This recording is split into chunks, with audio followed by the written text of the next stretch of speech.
Oh, somebody here.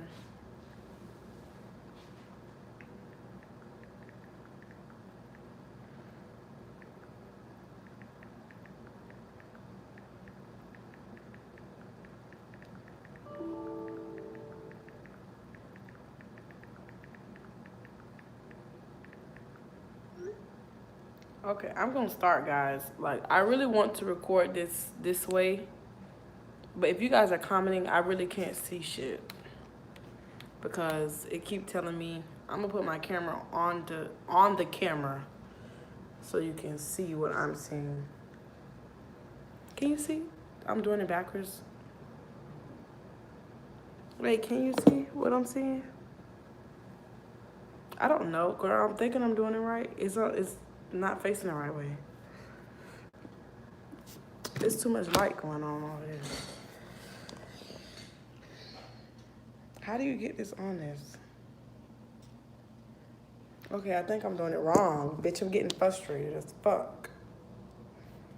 I'm already frustrated. Okay.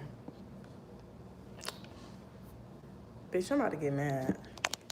This what it's telling me every time I have my screen sideways. But see, you was commenting, I didn't even see it.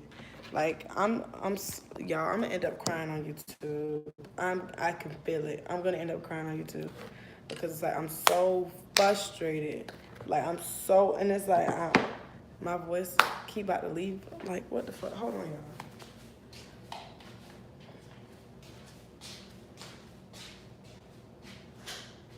Too many fucking lights on in this bitch.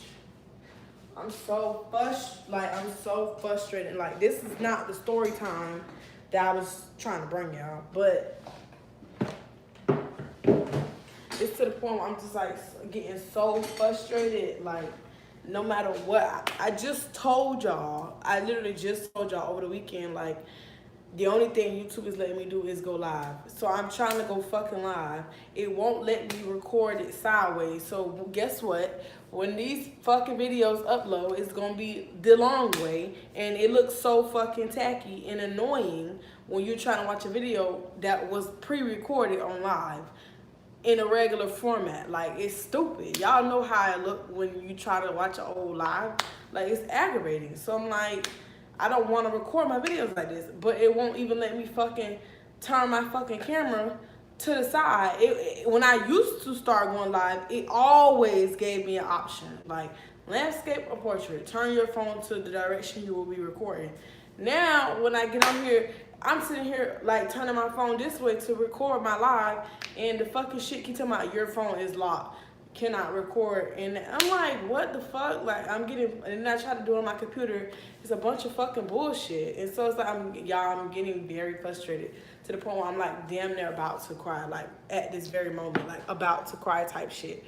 Like, none of y'all will ever understand when you just are trying to just, I was in a good mood. I was listening to my Kevin Gates and my damn Summer Walker with her bird bath, and I was feeling good. And then I was my Doja Cat, and I was like, okay, I'm ready to get on my live and tell this story time and make the girls laugh. And now I'm just like,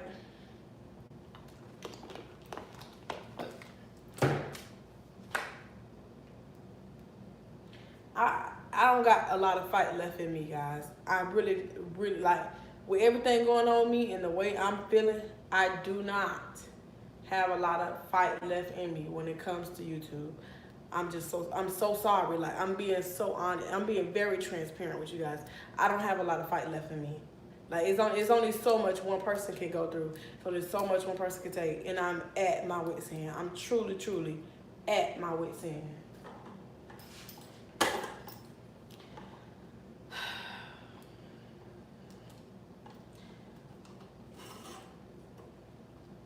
Let me just finish. Let me just tell the motherfucking story time. Like, I'm not even in the same mood that I would have been in. Like, fucking voice hurt and shit.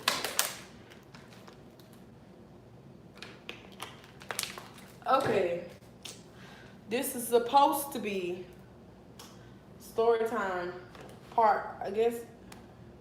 I don't even know how many fucking story times I did about this dude yet. part, what the fuck ever. I don't give a fuck. Whatever part it is. And it's supposed to be about how he flew me out to Miami.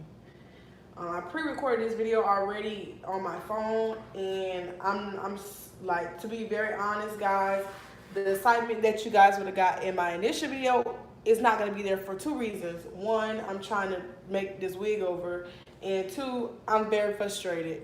An additional reason is because I've already went through the motions of retelling the story, so it's kind of like not the same, you know? It's like trying new chips. The first time, you're like, ooh, okay. The second time, you're like, I already know how it tastes. So you're not really excited to taste it again. You're just, you know, used to it at this point. So I'm kind of used to the story. So you guys are not going to get the exact same reactions that I would have while I'm telling it. Basically, for you guys who watched my previous live, you already know the beginning of the story time. So basically, one day I was on the phone with him because he used to FaceTime me every single day. Like, did you restart? I do have another channel, but I don't. That channel was for when I was in college. Like, and you know, you have to present videos to your professors and stuff like that. So I will upload videos on that channel just to show my professors and stuff like that. It's zero subscribers over there. I'm not monetized. And truthfully, I don't even want to start over. Why? Because I barely got a following now. Like, I have 1,000 and almost 500 subscribers, and I can barely get 10 people to come to the live. And I go live multiple times a week. So it's like, to assume that all of these people, or even half of those people, are going to come over to a new channel is to set myself up for failure. So I'm not even going to sit here and play with my time like that. Because it took me 2 years before I even got 1,000 subscribers. So it's like, I'm a regular girl anyways. I'm a regular person, a regular stripper, a regular college person. The video shit is just extra. The video shit is because I have a lot of personality. And I don't have friends to share my personality with. So I come to you guys because you guys are the only friends I have. Let's be honest, guys. Let's be honest. And I'm just not in the mood. Like, I'm already very, very, like, emotionally unstable at this moment and very depressed internally. So it's like, to be going through all of this, damn near broke, because all these new bills are piling up and piling up. Frustrated because it's like, no matter what I do, I can't even just express myself. And then so many other things going on as far as like my apartment in general and shit like that, my job. I'm not happy where I'm at in life.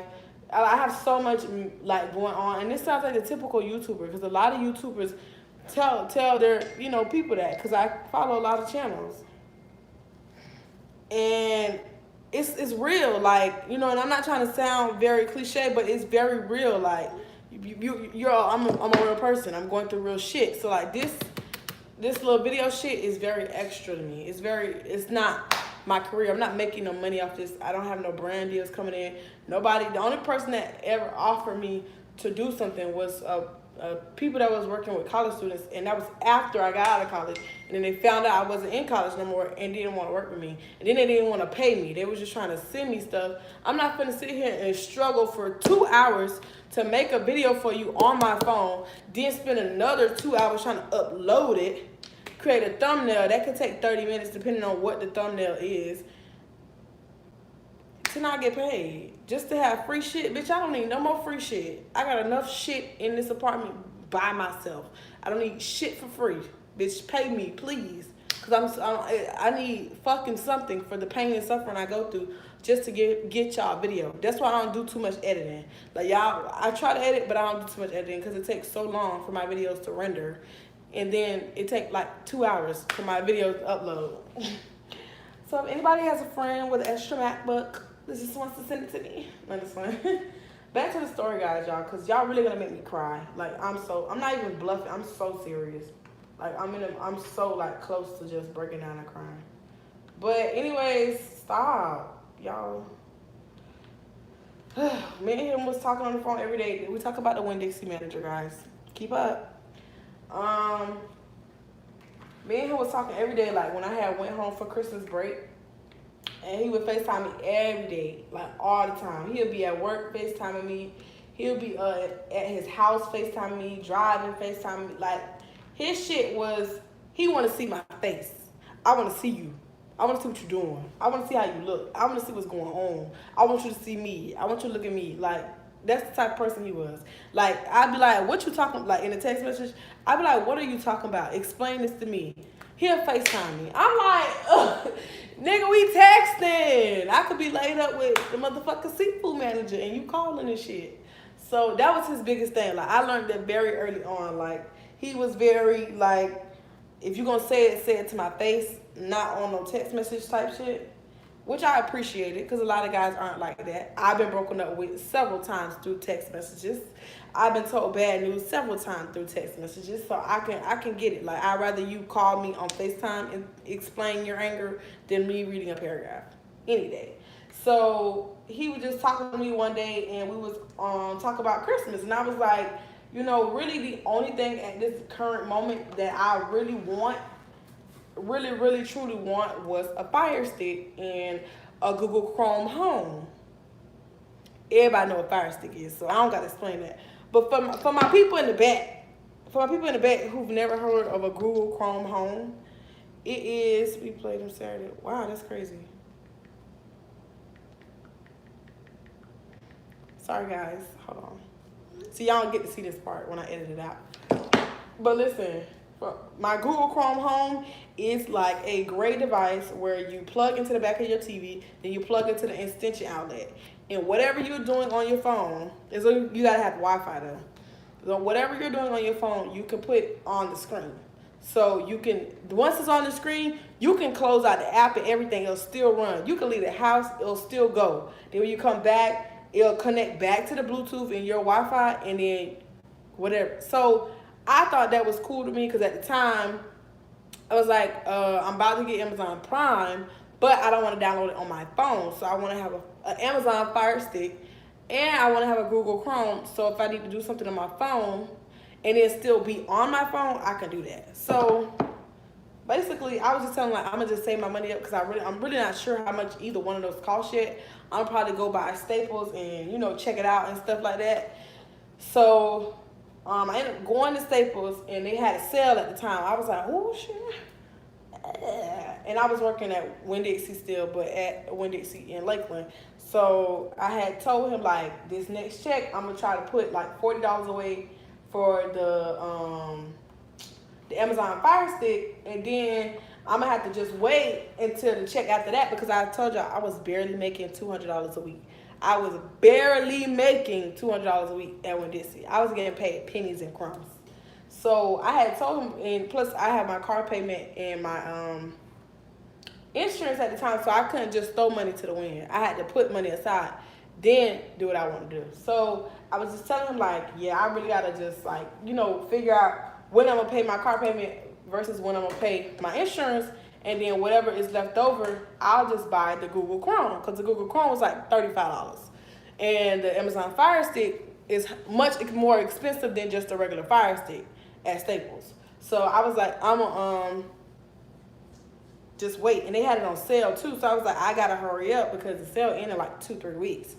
So the next day he called me like 3 o'clock or something because he didn't have to go to work.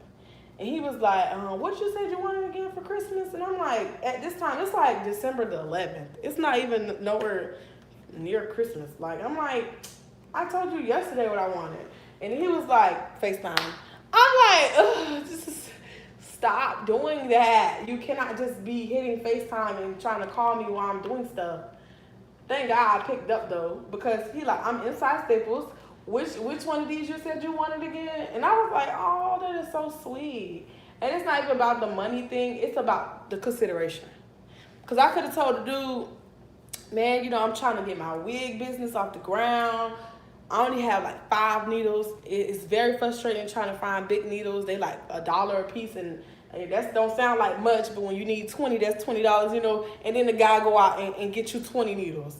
it's not even the fact of, oh, he only spent $20. It's the fact that he heard what you said, went out and did it. You know, that's the type of stuff that melt a girl heart. So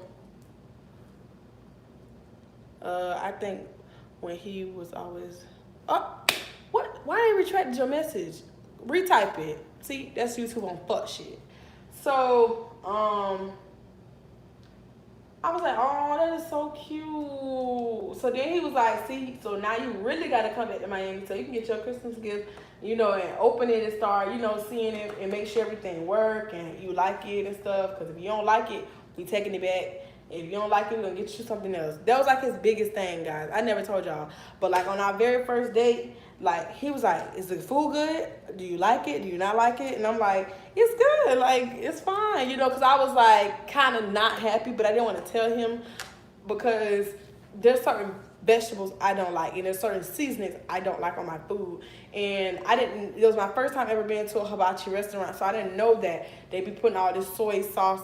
That's a lot of sodium. Girl, we you know what? I think so too, but not really. I think so, but I don't think so because he did tell me he did open up and tell me, he's like, I'm a very jealous person. And I told him, like, you have no room to be jealous about nothing I do because you have a whole life. Like, I told him that. I said, if you're going to be jealous, you better be jealous in peace and don't ever bring that shit to me because I have the most room to be jealous. But you don't see me hooping and hollering. So, you're right. I do think so. But, y'all, you're going to make me spill tea I ain't even ready to spill yet. Stop. See, it's so much easier just recording because nobody says nothing that's good, like, while you're recording, because that's good. Like, you're leading somewhere. You're really getting to something. So, he was like, you really got to come to Miami now and stuff like that. And I was like, oh, my God. Like, I can't come to Miami. Like, my mom is not going to be down with that if I leave to go see you for Christmas during, you know, my college break. I never come home. Like, last Christmas, I came home for 2 days. Very much so, very much so. So, I came home last 2017. I came home for 2 days. The day of Christmas and then the day after Christmas, and I went back to Miami because I was working at Publix at the time and I had just got hired right before Christmas break and I didn't want to lose the job. So I ended up staying with my LS at the time and I didn't spend New Year's or really like the week of Christmas with my mom at all December and January. I was staying with her. So I was like, you know, this year I can't deprive her of another Christmas. So I was telling him, like, I'll bring up the idea to her, but she's not gonna like it. She's not gonna be with the shits. She's not gonna be with the shits. She already knew about him at that time. I had already told her that, you know, he took me out on a date. He was a very nice man. You know, it just was some small details I left out. Like, I didn't tell her that he was, 44 years old, and I didn't tell her that he had a 19-year-old daughter at the time, and I did not tell her that he was married. You know, just small things I didn't mention. So she liked him. She's like, as long as you're happy and he's not trying to pull no wool over your eyes and, he's not trying to, sleep with you and leave and stuff like that. As long as you're happy, I'm happy. So she's happy, I'm happy, but this wasn't gonna fly. So I told her, like, hey, Mom, the guy that I told you about, he kind of wants to spend a couple days with me before Christmas, and he bought me some stuff, so he wanted me to come back down there. What you think? Just getting her opinion. Girl, I ain't know. I thought she was just gonna be mad. No, she was furious. She was like, oh, you chasing behind a man, and how you gonna let a man dictate what you do? I haven't spent any time with you, and when you go back to Miami, he gonna see you again. So why he trying to rush you to come back to Miami, and he pressuring you to do all this stuff? Pressuring me. I'm like, don't feel pressured, not at all. I didn't even want to come home. I did not want to come home. I never liked going home when I was in college. Never. I hated coming home. Because when I came home, the first time when I was homesick and found out that they turned my room, me and my sister's room, into just my sister's room and put my shit in the closet and I had nowhere to sleep when I got back into town, What the fuck I want to be here for? Who want to sleep on the couch when they've been sleeping in a lovely little double twin size bed? Who want to do all that? So I'm like, I hated coming home. And it, and she was furious. So me and her ended up getting like into a really heated argument because I'm like, Mom, I didn't even sit here and say I'm gonna do it. I'm just bringing up the idea to you so you can tell me what you think. And if it's a good idea, not for you to go off on me and say all this, calling me dumb and I'm falling for his tricks. And what was all this energy when I brought him up to you the first time? And I sat here and told you, I said he close to his 40s. At the time I didn't tell her, he was already in his 40s. I was like, yeah, he's like close to 40. I said, what was all this energy when I was telling you about him and you was rooting for me and all this, and now that I got him and you hate the whole idea of me even talking to him and even wanted to, spend a little bit more time with him. Yes, I am going to be home in January, but he wants to see me now, and I want to go back to Miami. I don't want to be in Lakeland. So it's like, I'm not going to miss Christmas. I'm just going to be gone for a couple of days. And it wasn't even that year, 2018. I didn't even stay with my mama. Like, I wasn't even living with my mama, y'all. Like, oh, God. After I came home 2017 at one time, no, it was 2016 going into 17. 2017, I moved all my stuff into the closet, let it stay there. When I came back into town, the first time I ended up living with my godmama. Then 2018, I started living with my auntie who stayed a couple blocks away from my mama. So I wasn't even technically living with my mama when I came home for breaks anymore. I was staying with my auntie. So I'm like, Mom, I don't even stay with you. Like, I barely even get to see you anyways.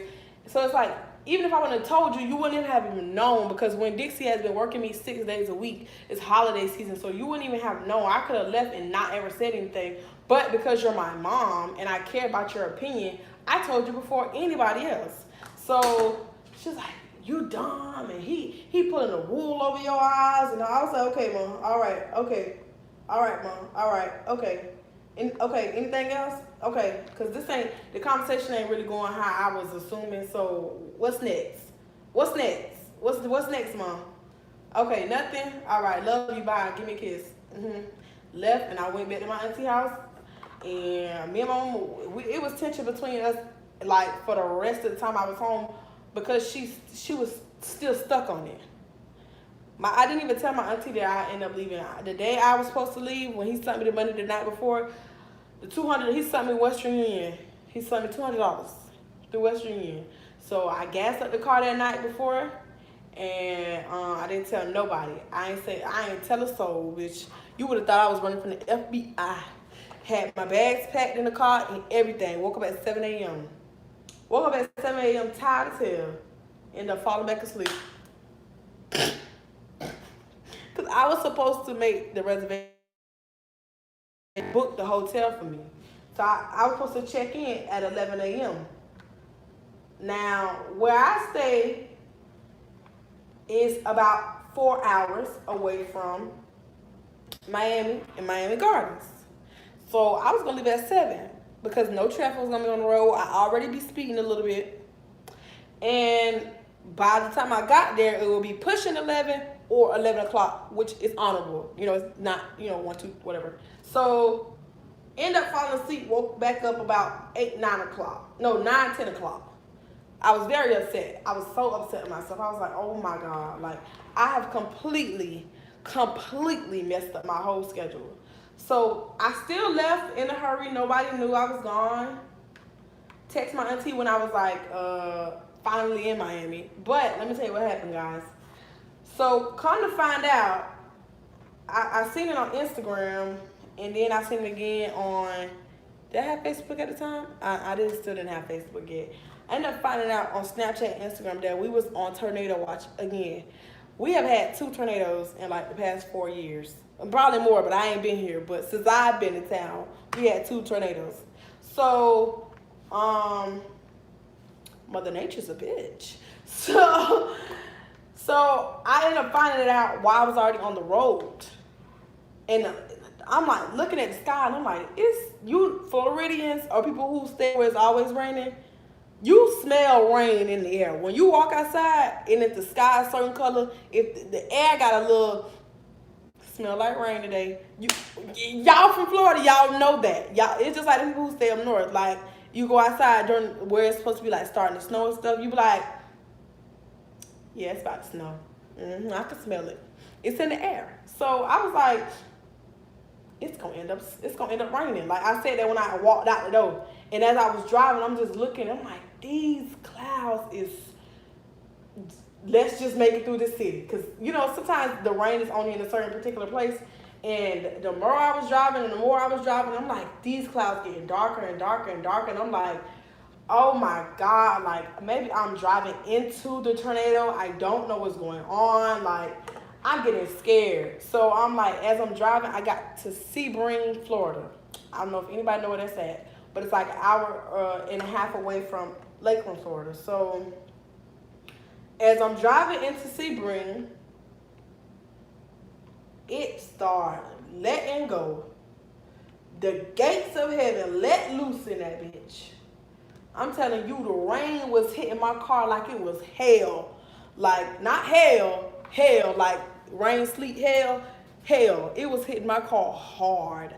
I mean, I started getting, because I already don't like to drive in the rain. I'm telling you guys, that's one of my biggest fears. Driving in the rain really scares me because cars can flip, cars can skid, all type of, you can go through the street and you can see the street, and then when you get to a point, next thing you know, your car is in a whole puddle. You didn't even see that. So it's like, rain is my biggest fear when driving. Don't like driving through thunder and lightning, but you know, I'll do it. And so I'm like, oh my God. So I'm like, I gotta pull over because at this point, I can't even see. I'm driving 10 miles an hour because the rain is so thick. Y'all ever been driving and the rain is just like this, guys? This your windshield. Like, no matter, you keep wiping it and just keep coming back and you just like, oh my God, I can't see nothing. I cannot see nothing. So I'm like, the next exit, I'm about to pull over because I'm scared I'm about to get in a car accident behind this man. So at this point now I feel like, oh my God, my mama was right. She's right. So I'm like, okay, let me text this man. So the two screenshots that should be my thumbnail for this live. One of the screenshots is when he sent me the confirmation that he did the Western Union. The second screenshot is when I was at the gas station texting him, trying to get him to wake up so I could tell him like what's going on. I done called this man 10 times, he ain't answered the phone. I'm like, wake up or I'm about to turn around now. I promise to God, the minute I turned my car back on to get back on the highway, it was like something went off in his brain and said, wake up or check your phone. Because he called me, he's like, what's going on? So I've been asleep. I was like, sure you was fucking asleep. You see me calling you. He was like, no, I promise you I was asleep. I did not hear you. I'm waiting for you to get here, so I would not be avoiding you. Like, what happened? Like, are you okay? Did you get in a car accident? I was like, telling him, like, it's a whole tornado watch out here, and I'm in the middle of it. I'm literally in the middle of this shit because it's raining so hard, nobody can see. Like, maybe I can't, but nobody can see, you know? And he's like, just, you know, calm down, take a breath, like, stay wherever you at, don't leave, like, wait till it dies down because I don't want anything to happen to you. And I'm like, I bet the fuck you don't. Like, I'm mad at this point because I don't like when people make me wait. That's my biggest thing. I hate waiting. I don't like to go to amusement parks. Wait, you finished the story about the bounce at the club? Yes, I did. And a lot of people didn't even notice because they didn't keep up. I have 5 parts to that story. The last story time, it says he broke my heart. Because he did break my heart, guys. And it was a picture of him backwards, and I had like a little cute little plankton, and then like with a broken heart in his hand. And that was my last part of the manager's story time. But bitch, he deserve a round 2, because his ass back. He the reason why there's furniture in his apartment right now.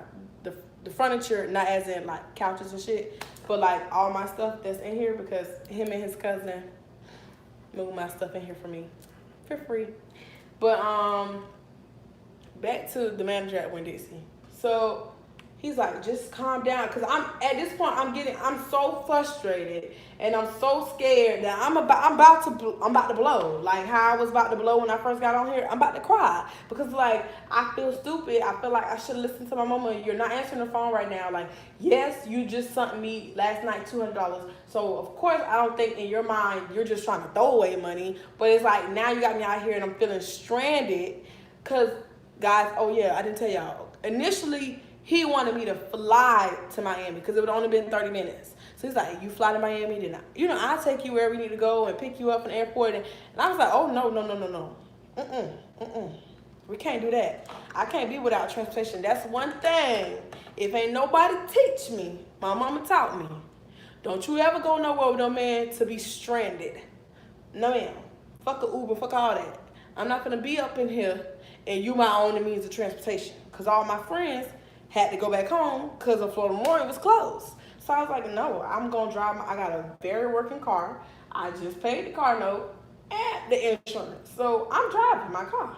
And if anything happened, roadside assistance on the way, baby. So, So I, felt dumb because I'm like, I declined his offer for me to get on a plane. And then I told my mama, like, okay, I'm going to do what I want to do anyways. And then I sat here and deposited the money into my account, gassed up the car, didn't tell anybody where I'm at. So Lord behold, something happened to me when the fucking coroner calls my mama. Why the fuck she was in Sebring anyways? That's an hour and a half away. Why is she in Sebring? Now guess what? My family is like sad because I done went against, her opinion to end up getting killed. So like this, all of this is going through my head while I'm in this bitch in the middle of tornado. They don't give tornadoes names, but tornado whoever. So yeah, I'm just like telling him like you got me looking crazy, and I'm over here like I should never. He's like, calm down, Shay, calm down. Like you just calm down. You're overthinking. Like it's gonna be okay. And I'm like, no, it's not. It's not gonna be okay. And he's like, oh my God. Where are you? Where are you? Like, bitch, you ain't finna motherfucking come 3 hours to come get me. So shut the fuck up. I said, it don't fucking matter where I'm at, because you're not coming 3 hours to come get me. By the time you get here, I could already got to Miami. So, he's like, just stay there until the rain lets up. So I stayed there for like 30 minutes to an hour. Rain finally let up. I was like, all gas, no brakes, bitch. So I hit it. As soon as I seen it was like a little bit clearer, I hit it. So past Sebring is normally Clewiston. Clewiston is the last stop. It's damn, what's the name of it? It's my favorite city to go through too.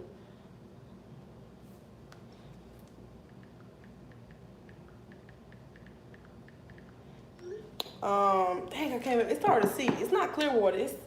It's something, girl. I haven't drove to Lake Placid. That's what it is, Lake Placid, based off that alligator movie. It's my favorite city to go through. Why? Because it's so beautiful. It's so calm. It just every time I go through Lake Placid, it's just very, very like reminiscent of like childhood because of the movie. So Lake Placid, once I get through Lake Placid, I know 25% of the ride is done. Now, when I'm coming from Miami, when I get to Clewiston, I know 25% of the ride is done. But when I get to Lake Placid from Miami, I know 75% of the ride is done. I only got an hour left. So with that being said, when I had made it through Lake Placid, I'm like, okay, we really only got 3 hours left. It's only like 11, maybe 12 o'clock, pushing 12 o'clock. We can get there by 2, 3 o'clock. We can do this. We can motherfucking do this shit. So put my big girl panties on, a nice Victoria's Secret thong. And I drove, and I made it. And then when I got to the hotel, he was telling me, he was like, the reservation is under your name. Just give them your name. They'll give you the key card and everything. So I got there. If it ain't one thing, it's a motherfucking number. If it ain't one, where that went? Oh, right here. If it ain't one thing, I promise to God, it's another, right? So I get there, and I'm telling the lady, I'm like, hey, hello, reservation for my government name. And she's like, oh, okay, we have you in room on this floor. Is that okay with you? And I'm like, bitch, I don't know. Yes, it's fine, I guess. It's a non-smoking room, because I don't do no smoking rooms. So she was like, yes, ma'am, it's a non-smoking room, and da-da-da. So because the story, I'll tell y'all what hotel we was staying at. So it's one of these. It's a nice hotel. I've been there more than once. Not like that. Ah! I'm such a hoe. No, just playing, guys. No, I'm really not. But that's another story for another Storytime series. But I was listen. I gotta explain myself because that just came out all type of wrong. So, guys, side story. Sorry, guys. I had went to it's Stadium Hotel, by the way. If you guys from Miami, you know where it's at. Stadium Hotel is in the middle of Miami Gardens going to Pembroke Pines, which is another part of Miami area. So it's a really big hotel, really, really big hotel. Got all this like hockey stuff on it. It's nice, child. I guess, you know, it's $100 a night. So I went first with the manager from the club. And the second time I ever been to Stadium Hotel or was in Stadium Hotel was when I was on my hood rat shit. And I was with the celebrity guy I was telling y'all about, which I have cut off because, bitch, he flaked me. So I'm going to give a story time to his ass because, bitch, don't play with me. That was the second time I was there. That was during spring break when I had met this Instagram famous dude. So, yeah. Fast forward. So when I got there, she was like, oh, can I have your ID? So I gave her my ID, and at the time, I was only 20. So she was like, oh, ma'am, is there anybody else with you that's 21 that can, you know, check you in? And I was like, the person that made my reservations, but they're not here. But he stayed in Miramar. He didn't know I know he stayed in Miramar, but he stayed in Miramar. He told me that he stayed in Miramar. But, girl, anyways, child. So, you know, I do a little PI work on the side. So I called him and I was like, I can't even check into the room. I've been driving for 4 hours straight and all I want to do is take these clothes off and lay down and I can't even check into the room. Because I wasn't supposed to see him until 6 o'clock that night when our dinner reservations was at Cheesecake Factory in Aventura. So he's like, okay, I'm coming. I'm on the way now. So he ended up coming to check me in. He was supposed to check me in and motherfucking leave. His ass checked me in and was like, oh my God, I missed you. So happy to see you. At that point, I was really mad at him because you made me almost kill myself behind you. And you ain't even my motherfucking husband. You somebody else's fucking husband. So I'm like, all this karma coming to get my ass already, bitch. I ain't even fucked him yet. And karma's just coming biting me in the ass. So he like all up on me and I'm like, man, back the fuck up, bro. Like, now I'm mad. When I get mad, guys, it's terrible. I have a nasty attitude.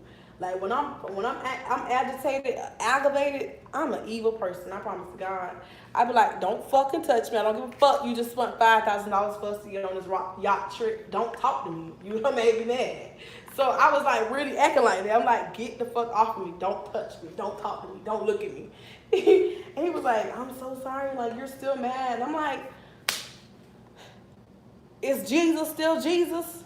Bitch, what are you talking about? Am I still mad? Can you not see it in my face? You sat here, you got me standing up in here looking stupid in the fucking reservation check-in. Then you got me up in the fucking middle of the interstate about to die.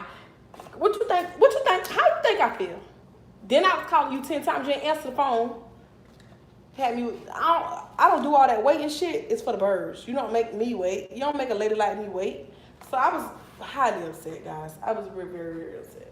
So he ended up staying at the hotel with me for a little while, like a couple hours. And he was just telling me, like, we're going to go to Cheesecake Factory tonight, and I want to take you on another walk on the beach and make up for the last time. Now, for the people who ain't been keeping up with the story time, y'all don't even know what happened last time at the beach. But if you knew what happened at the beach, go ahead and drop an emoji or something. Because for the ones that are keeping up with the story time, the last time at the beach was very distasteful. So he was just like, I really do want to make up for the last time because I was very out of character and, you know, I couldn't really keep my hands to myself and things like that. And just very distasteful, honey. So he was like, I was like telling him like, well, when you look on the phone, why would you put that on there? They supposed to not know. For the people who ain't look, make them wish they would have seen it. So it's okay to sorry. She retracted the message. So he's like telling me like, we're gonna go to eat at about 6 o'clock. Is that okay with me? And I'm like, bitch, we need to eat now because I'm hungry. So he's like, I will pick you up a little bite to eat or something because at this point it was like 3 o'clock.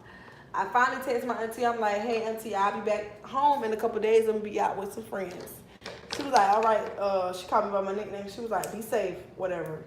So in the back of my head, I felt like my auntie probably already know what's going on because my mama can't hold oil. Like, she can't hold nothing. Yeah, a few views, about 2 views. So I'm like, in the back of my head, my auntie's a cool, she's a very cool auntie. Like, she not gonna say nothing until she wanna say something. So I'm like, she probably know, but she not saying nothing because I'm grown. At the time, I was 20, paying all my own bills, working. You know, if I want to go sneak out to Miami for a weekend, it's my prerogative. So we ended up hanging out at the hotel. I told him, you need to go get me something to eat right now. Like, I'm very much hungry. He was like, he had to go back home because some bullshit. Probably was a lie, child. And I was like, that's fine, but on your way back, I need you to stop by Insomnia Cookies, which is in Miami, like downtown Miami. But we're staying in Miami Gardens, so it's a 45-minute drive. So I'm like, you need to go to Insomnia Cookies and get me some snickerdoodle cookies because I want some snickerdoodle cookies and you need to make up for pissing me off. He was like, took him forever to get to wherever he was supposed to be going. And then he texted me, he was like, something about it's starting to rain, so I can't go all the way downtown, but what about Baskin Robbins?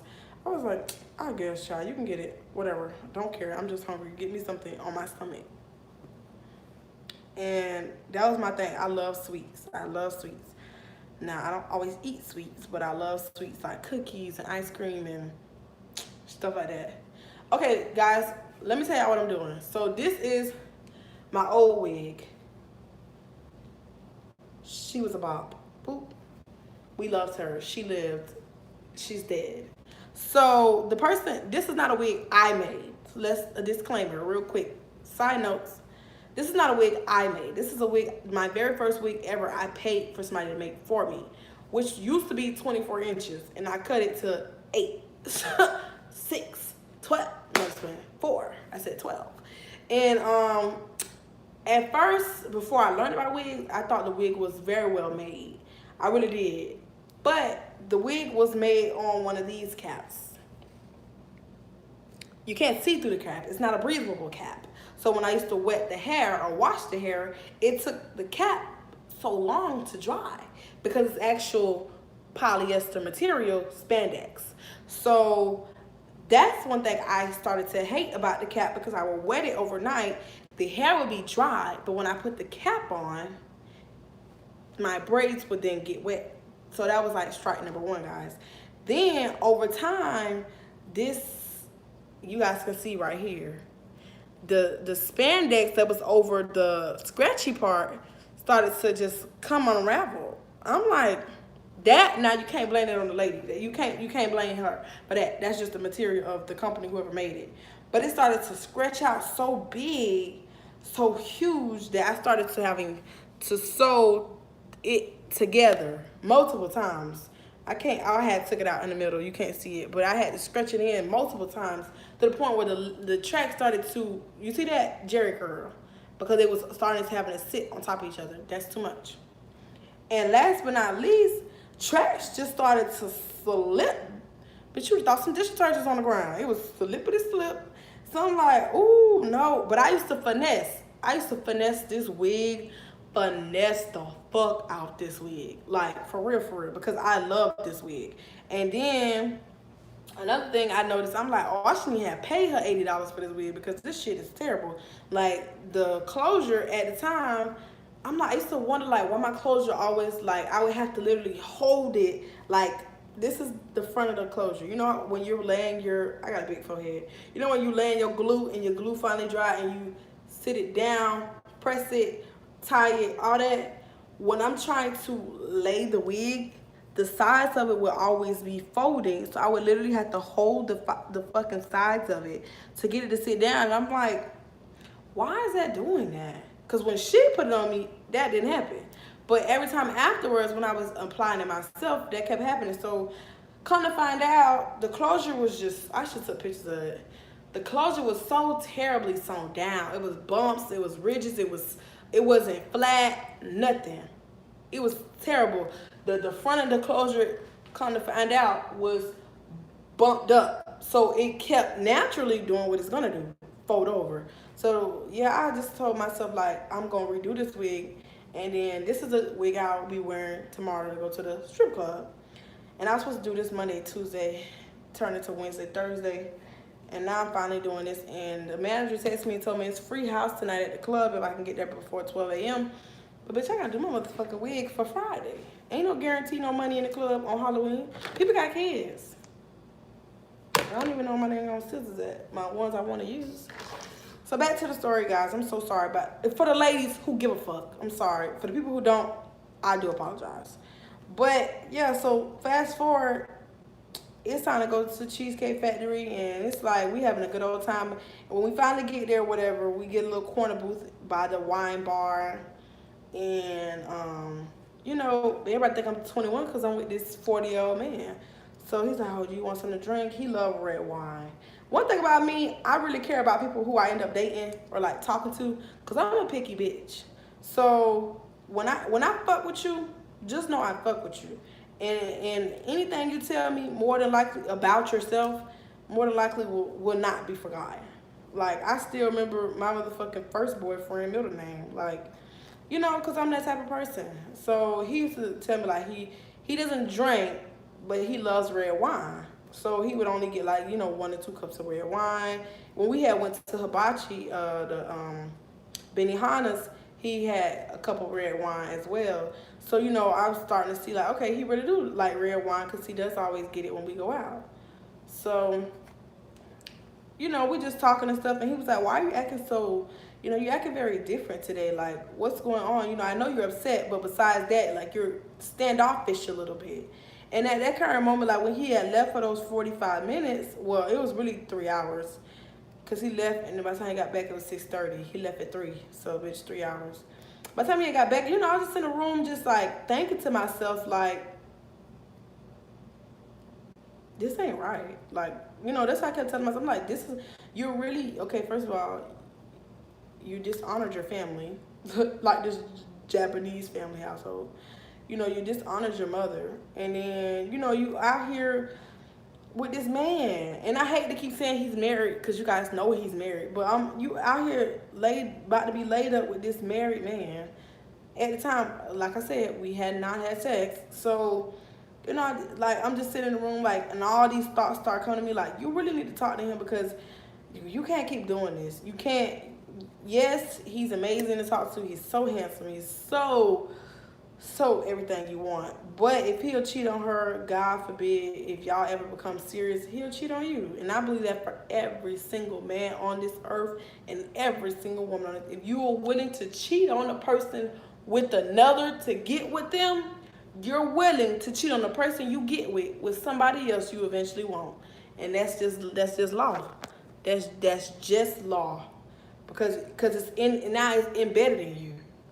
The person didn't even have enough respect for the person that came before them.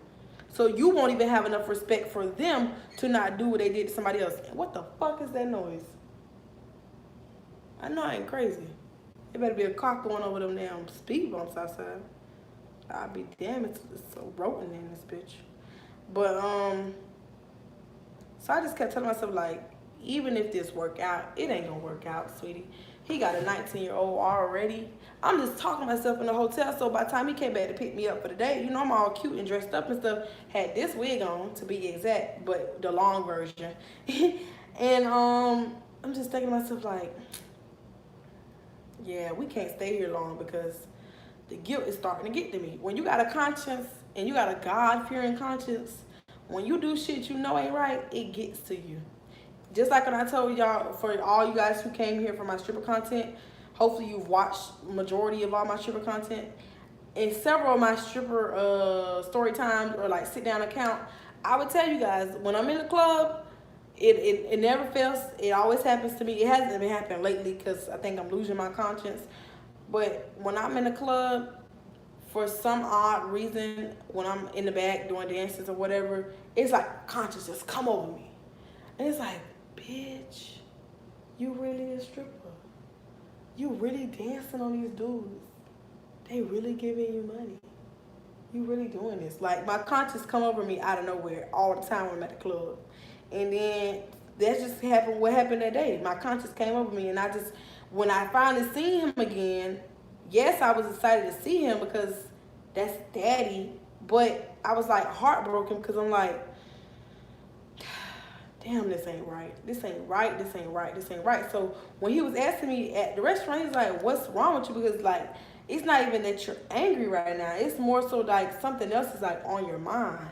And I just kind of broke down and told him, like, so what is really like the status of you and your wife? Are y'all together, or you guys legally separated, or you're just saying that you guys are in a hard place right now, and instead of you, toughen up and being a man, you're running from your problems. Like, what is what's going on? Because I would prefer to know the truth. And he was like, no, like, it's not that we're going through hard times. It's just that me and her both don't want to be with each other. But because we're Haitian, we don't believe in our culture of getting a divorce. So I'm stuck with her and she's stuck with me. And she doesn't, she's not happy, and she does what she does on the side. And, I'm doing what I'm doing with you. But that's not an everyday thing. I don't just go around looking for women to date and stuff like that. It just, what me and you got going on just kind of happened. Like, me inviting you out on a date to go, before you went home was supposed to be innocent. I didn't know it was going to turn into this. But it's like, now that it has, I don't regret anything. I don't regret asking you. I don't regret, having you come here to come see me tonight. And, as I'm sure that, I'm out here with you, who's to say what she's doing? Because she's expressed to me multiple times that she doesn't want to be with me anymore. And neither one of us have decided to get separation papers. And I was just telling him, like, that sounds good. That sounds real good. But I don't believe it. Men tell you anything. Before him, I told you guys on my last live, I was with a dude who treated me like pure gold. I mean gold. He treated me like I was the last woman on earth. He worshiped, like, basically anything I ever wanted, anything I ever asked for, he was there, on cue, on call, give me this, give me that, taking me on dates, buying me stuff, giving me money for this, doing everything us women be wanting, eating me out every night, giving me good dick, all these different stuff, everything, the whole 6ix9ine, baby. He doing everything from material things to internal things to spiritual, mental. He giving me everything I want and every bracket, and come to find out he was cheating the whole time. So I'm like, men sit here and tell another woman, because he telling other people, oh, me and her are not together, although sometimes it was true because we would break up. But he's sitting here telling other women, oh, she don't want me no more, or I don't really, want her. I'm just dating her because, we were together and we can't let go. He telling these cockhead, dumb bitches this, and they believe in him and sucking his penis. And then he coming home to me and eating me out. Because he never really cared for me to suck his penis. His thing was too big anyway, so bitch, it was going in my mouth all the time. So I guess he had the weak bitches with the simple minds to suck him up. Because if my man tell me pop a squat and put it in your mouth, bitch, I'm going to have several squats that I'm going to put in my mouth because that's what I like to do for my man. But he never really pressed me on the issue. What the fuck is this gnat been chilling in my apartment for the past 2 weeks? Damn, I done changed my trash and everything, and she won't go away. But with this guy, I told him, like, it sounds good, but I've had a man tell other women the same thing you're telling me about me to other women, and it wasn't true. So I said, unless I'm hearing it from her, I really can't believe your story. I need some type of video recording of her saying out her mouth. I need some type of, effort for you to go to the court, at least getting separation papers. I need something because men lie. And I'm telling him, I said, men lie. Women lie. So for me to sit here and believe, oh, because you guys are Haitian, neither one of y'all want to break culture, and that we believe once you marry, you're married. So even if that is true, what you telling me right now is true, you're still telling me I have no hope into ever getting married with you because you guys refuse to divorce each other. So I'm going nowhere fast. That's what you're telling me. Regardless of if you're lying or telling the truth, I'm going nowhere fast. So I'm like, telling him like, yeah, we not gonna work. I told him I'm not cutting nobody off. Cause at this point he's starting to tell me how he was really getting jealous when me and the seafood manager would hang out and talk and stuff. Like, he's like, it's really starting to bother me, and it's getting harder and harder for me to like keep my composure and stuff when, you know, I see you guys talking, or, you know, he brings you up at work now, and it's like, it's really hard to keep my composure. And I'm like, when he told me that at the dinner table, I was like, at this point, I don't care. I don't really don't care that you're jealous anymore, because I have a lot more to be jealous about, because you're telling me right now out your own mouth, I'll never be your wife. We will never be together because you refuse to get a separation paper, or to get separation papers, or to get a divorce. So we can't really kick it how, unfortunately, I wanted to kick it. You know, I wanted to give you my body, but I told him, I said, you say you're jealous, but you never seen a woman be more envious than a woman after she gives her body to a man and he stays with another person. That's when you get to see a real woman's jealousy, once she gives you the only thing that she really has, which is her body. So I said, I refuse to give you my body, knowing damn well that's going to open up doors of jealousy for myself. Because I can see you chit-chat and talk to girls all day long. I don't give a fuck. You ain't my man. You ain't knocking my sheets. But if you knock my sheets and you talking to these bitches, or you pick up the phone and your wife is on the other end, you will no longer have a wife, because I'm going to yank that phone out your hand. Bitch, stop calling my man. In the eyes of the state, that's not my man, but in the eyes of me, that's my man. Stop calling him. That's why you don't want me to turn into that girl. You think you want me to turn into that girl, but you don't want me to turn into that girl. You don't want that. You might want the coochie, but you don't want the problems that come with the coochie. Because good pussy come with a lot of problems, okay? So, you know, we tried to sum up the night, you know, tried to have a good night. It went decent. I wouldn't say it went well, because it was a lot of tension after I did tell him that. And it was very, you know, he just like telling me like, you know, well, just tell me whatever you do. I do respect whatever you decide to do. And, you know, we still can be cordial and stuff when you come back into the city and stuff and all that. And I was like, okay. Girl, I'm thinking he about to drop me off and go the fuck home. This bitch fucking stayed the night with me. I was so pissed off. Not because I had a play, like a play means like somebody to come through that night, but because I wanted to get on the phone with my homegirl and just run my mouth. Bitch, I wanted to tell her everything that happened. And he was cooped up like he's staying the night and shit. And I'm like, for what? When I just told him like what's going on. So I'm like, bitch, he ain't finna stop my tea. So I was in the bathroom washing my wig. And I was just telling her everything, girl. Like the walls is thin. He probably heard. And I just was like sitting there telling her, I'm like, girl, yeah, he right there in the room. Girl, he right there in the room, bitch. With the TV on, girl. You hear it? Girl, I told him, I'm just running my mouth for like 2 hours while he just chilling in the bathroom. I mean, chilling in the living room. Girl, this ain't an apartment. Chilling in the motherfucking bed and stuff. So I'm like, when he got back out, he was like, you're done talking on the phone? I said, am I off the phone? I'm done. So he was like, oh, I thought you was never gonna come in here. What you rushing me for? You ain't even supposed to be here. You told me when you came and got that motherfucking Western Union ticket, you told me you wasn't staying the night with me. You told me we was going on a date walking on the beach, but it ended up raining, so we never got to walk on the beach. So I guess this supposed to be your little makeup. But I had told him before I even got there that my period was on, because my period was actually on. And so he already knew, like, wasn't no coochie being handed out that night anyways, even if I wanted to have sex with him.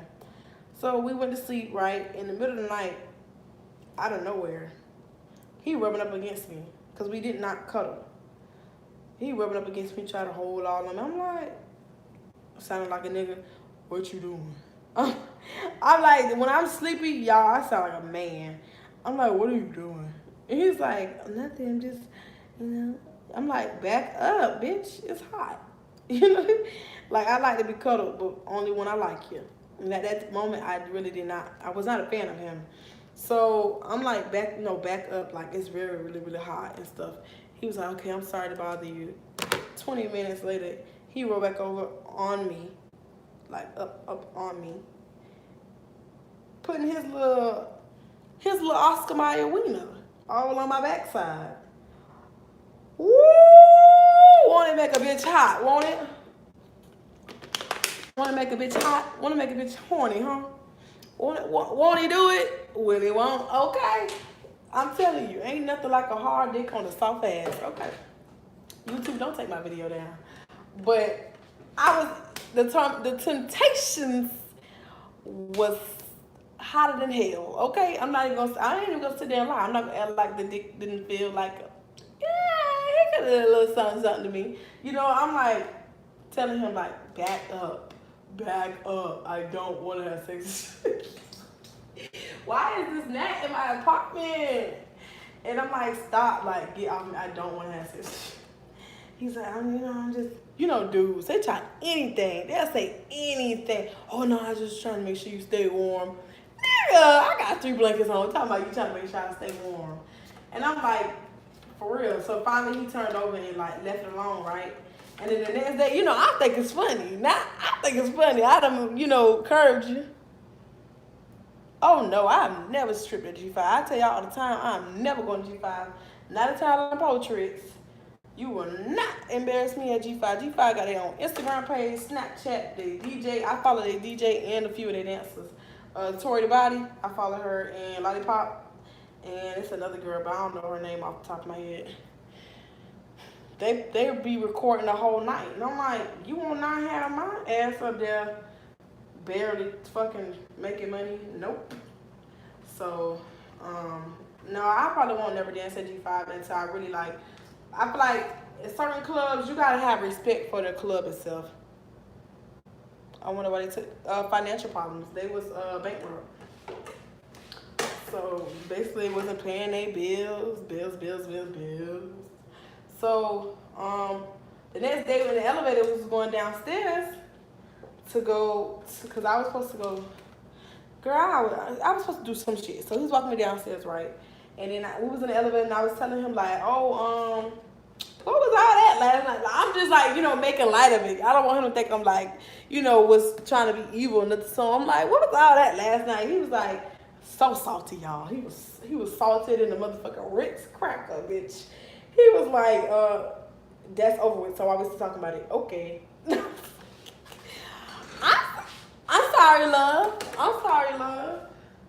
I didn't, I'm sorry you wanted all this, wetting up the Johnson and Wells, last night. I'm sorry, love.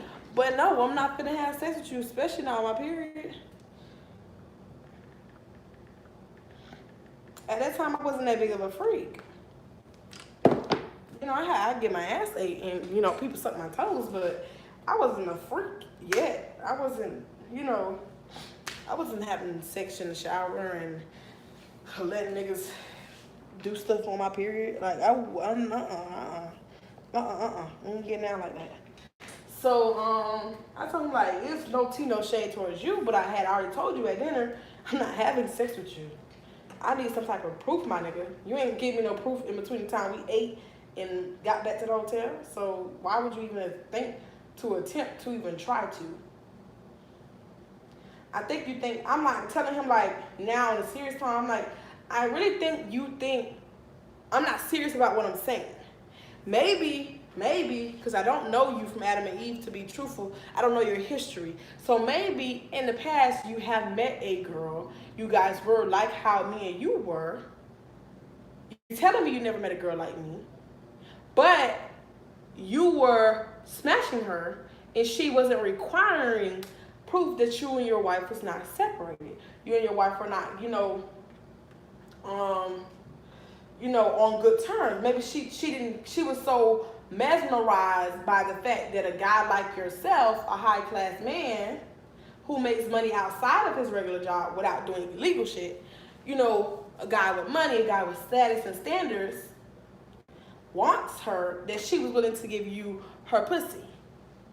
I said, I'm very well versed and very well educated. I mean what I say and say what I mean. Although I like you, I don't like you enough to disrespect myself. So, therefore, with that being said, do not ever try me again on no sex shit until I see paperwork.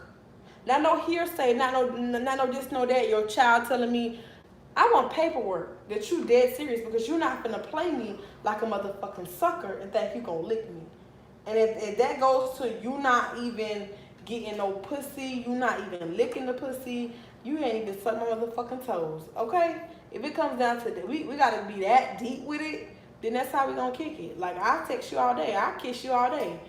But us being intimate cannot and will not happen. So he was like a little sad and shit. And he was like, Shay, he like to call me Shay when he's serious. Shay, I think that you think I don't respect you, and I just said that. Like, I just said that. Like, why are you repeating what I just said? And he's like, I think you think that I don't respect you, and I don't see where you're coming from, but I completely see where you're coming from, and I completely respect you, and you know, I can give you what you want, as far as if you want me to show you paperwork that me and her are, you know, actually going to be over, I can't just pull that out my ass. It's not going to happen in 1 or 2 days. That type of process takes time. I said, I'm no idiot. My godparents are married.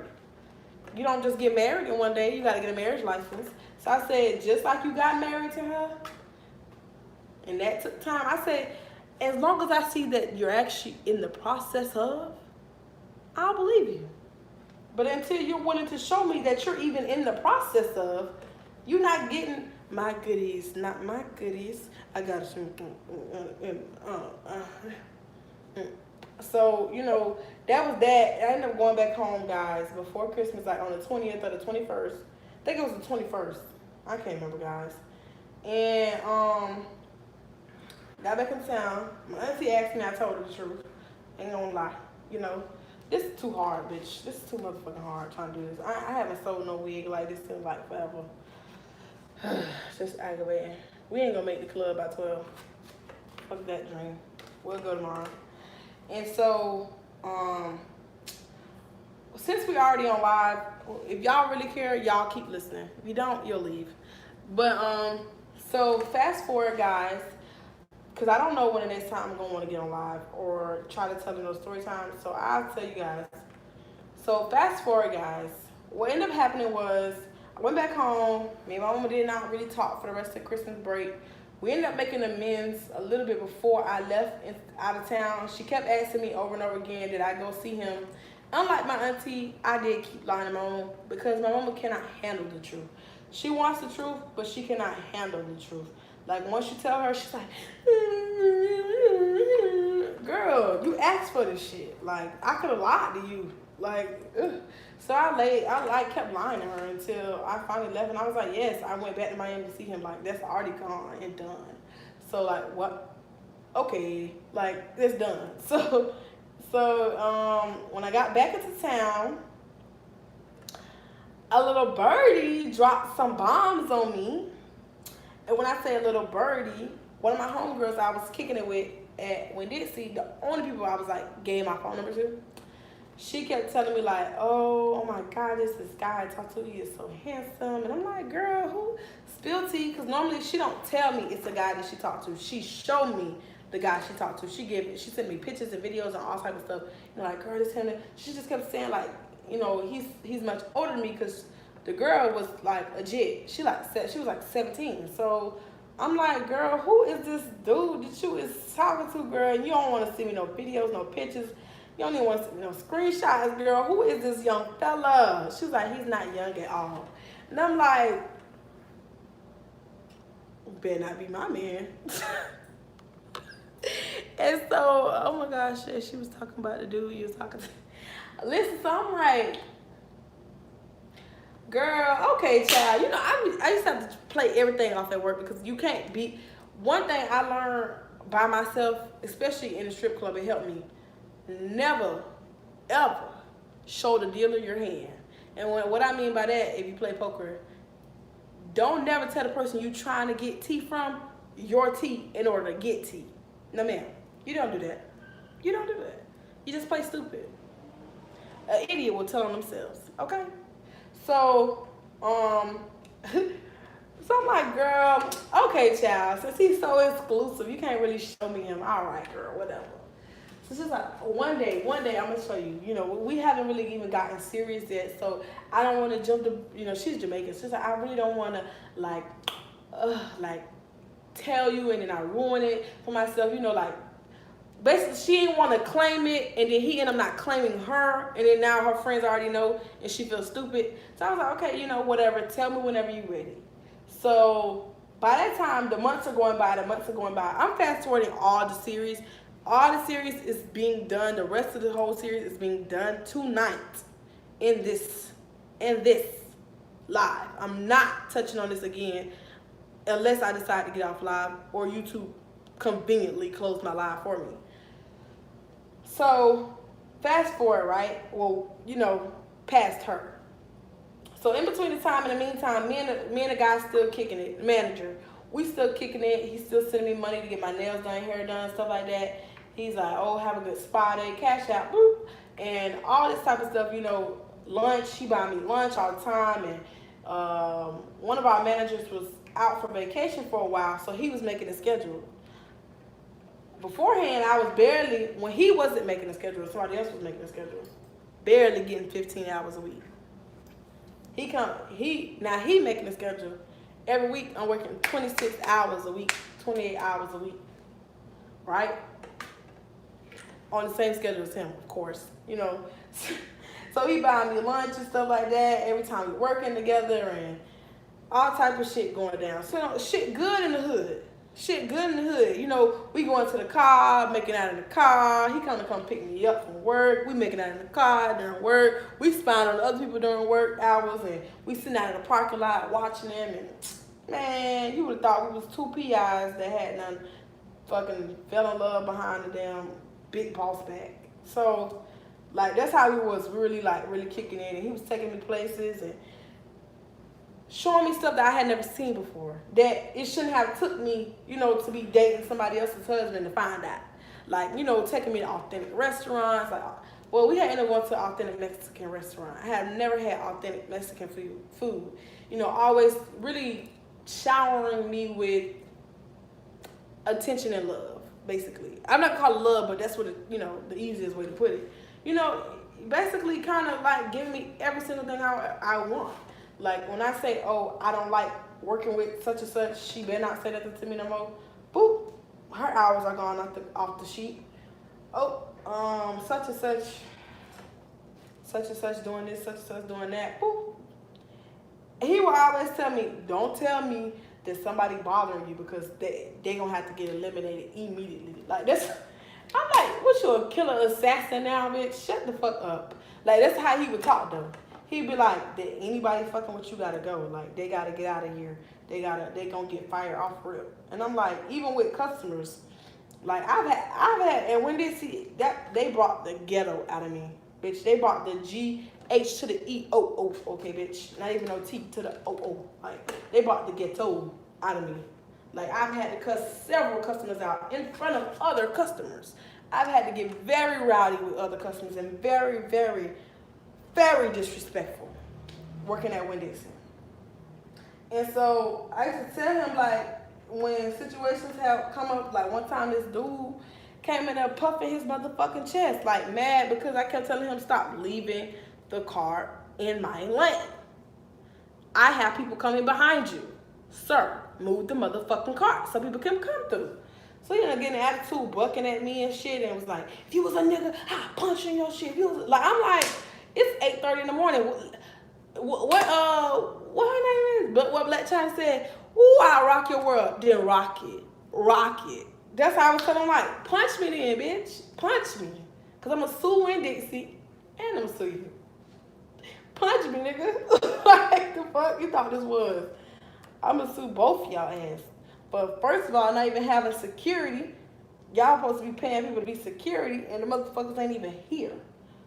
Then, on top of that, wasn't no management around at the time, so wasn't nobody even there to even witness the situation but other cashiers. So I'm gonna sue their ass for everything they got. So I was telling him, like, fuck you, pussy ass nigga. You can go ahead and get your shit get the fuck out. Like, he's like, oh, you're an ugly ass bitch. And this Spanish dude, like, going off. You just think y'all all day, y'all ghetto ass bitches working Winn-Dixie. I'm like, it's 8:30 in the morning. You got all this energy for what? Like, what? Somebody pissed in your Cheerios last night, and you woke up and still ate them bitches. So you want to take it out on the first person that pissed you off. I see. But I've never been no person like, bitch, you ain't gonna talk to me crazy. And that's on period. You're never gonna talk to me crazy and think I'm gonna sit right there. Like, even the customers when I work at right now, they get a little rowdy on the phone. Girl, the other day, this lady called herself trying to check me. Bitch, I placed her ass clean on hold. When I came back, are you good? Are you good? Oh, okay. One person, I'm so sorry guys, I'm sidetracked. One person called herself getting rowdy. She was like, I told her, like, ma'am, that's not even in my job description. I can't find that information for you. And she was like, you need to click. Hung the fuck up. Bitch, don't tell me what the fuck I need to do. I get paid $12 an hour to do this job.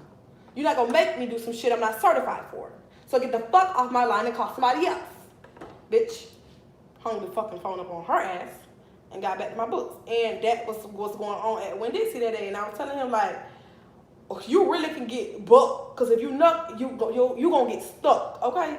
And so all the other ladies was looking at me like, calm down. And me and him was like yelling to the top of our lungs. And I was like, hit me then. The fuck is you talking about? Like, I don't give a fuck. I told your dumb ass to move the car, and you didn't want to move the car. Like, we was really going back and forth. He just kept bucking like, I just want to hit you. Like, I'm like, manager, because, bitch, I'm going to have to hurt you. And I walked away and I went and got the manager. He was like, where he at? I came back, his dumb ass gone. Yeah, bitch, you better be gone. Because I went and got my man. Because he like I told you guys, his nickname is Giant. He like 6'3", 6'4". And so I'm like, the dude I was talking to, me and him was eye high. Like, I'm 5'3". And me and him was looking at each other eye to eye. So I'm like, you a little ass nigga. He'll toss your shit. Like, stop playing me, man. So that was one occasion where I had to, like, really go, I guess, sick my dogs on him. And the manager was my dog. But girl, I'm gonna tell y'all the truth. It was so hard not to do it with this man. It was so hard because, like, when we used to be in the car and it'd get hot and heated and heavy and stuff, you know, I'd be straddling his lap, and of course, you know, his Johnson and Wells would stand at attention. And I used to be so like, ugh, take me to the king. Like, cause at that point in time, I wasn't really like actively seeing nobody. I told y'all that. Like, I was texting niggas, but wasn't nobody clapping my cheeks, nothing like that. I wasn't really getting, you know, nothing on the regular. So it was really hard for me to deal with him and then not deal with him in order to keep my promise to myself. Because I felt like the minute I gave him some pussy, all that shit he was doing, all that looking at and all that, through the motherfucking window. I ain't trust him with 2 cents, okay? You can like a man, you can fuck with a man, but you ain't gotta fuck him and you ain't gotta trust him. So I never trusted him. Like, no, I always felt like at any point he was gonna walk out the door. So I treaded very lightly with him, and I tried to keep other people around. I just ain't, you know, wasn't sleeping with nobody at the time. So this is where the seafood manager that I have brought him up previously on part 1 and part 2 comes back into the picture, because this is pushing, like, I think, because I'm not even going into details about all the different dates and stuff like that, and him coming to pick me up off campus, and him asking me to sneak him in. Oh, I never told y'all that. He asked me to sneak him into my campus one night, and I was like, you're not fucking 20. You're tall as hell. Gray hair everywhere. It's not really gonna look like he's another student. You look more like a professor. So it's not really that easy for me to sneak a 44-year-old into a campus surrounding nothing but 18 through 22-year-olds. Not really smart. So I told him, like, no, I'm not doing that. You must. I said, I never. And this go for any dude that I ever messed with that was past the age of 25. I am not sneaking no grown ass man into no fucking college campus. If you don't have the resources to have your own fucking place or a place me and you both can go, you don't need to be having sex with me. Because my roommate, her boyfriend, my roommate, my last roommate, her boyfriend was 28. And I promise God on everything I love, that man used to stay the night with her every fucking night. Ain't no way in hell I'm 28 years old dealing with anybody and I'm having to sneak in onto her campus for her and I, or him and I, to spend time together or for us to have somewhere to sleep. As a man, you shouldn't even feel comfortable being that old, sleeping up under a person and you ain't got shit to your motherfucking name. As far as an apartment, as far as a condo, a place to lay your head in private. Because it wasn't like in my college campus it was so peaceful to sneak dudes and sneak girls in. No. Because you always had to worry about random RA checks and the fire alarm going off. And what do people call the damn residential life coming through, and it's not peaceful. Roommates and people having parties and all the shenanigans. Like, it's not comfortable. So as a grown up, you shouldn't even want to be a part of none of that. So I told him, like, if you can't do what you did back in December and get me a hotel room for us to lay up together in privacy, we're not gonna be in the same bed ever again. Like, and so after that, he never asked me again to stay the night with me. He just would drop me off and stuff like that, and shit like that. You know, the usual. Then the seafood manager came back into the place because he was still trying to get with me. He just was with the bullshit. Like, he just was like, he'll text me for a little while, then he'll stop texting me. He'll text me for a little while, and he'll stop texting. And I'm like, man, get the fuck out of my face with this shit. Like, you too inconsistent. Like, it's to the point where it's like, damn, nigga.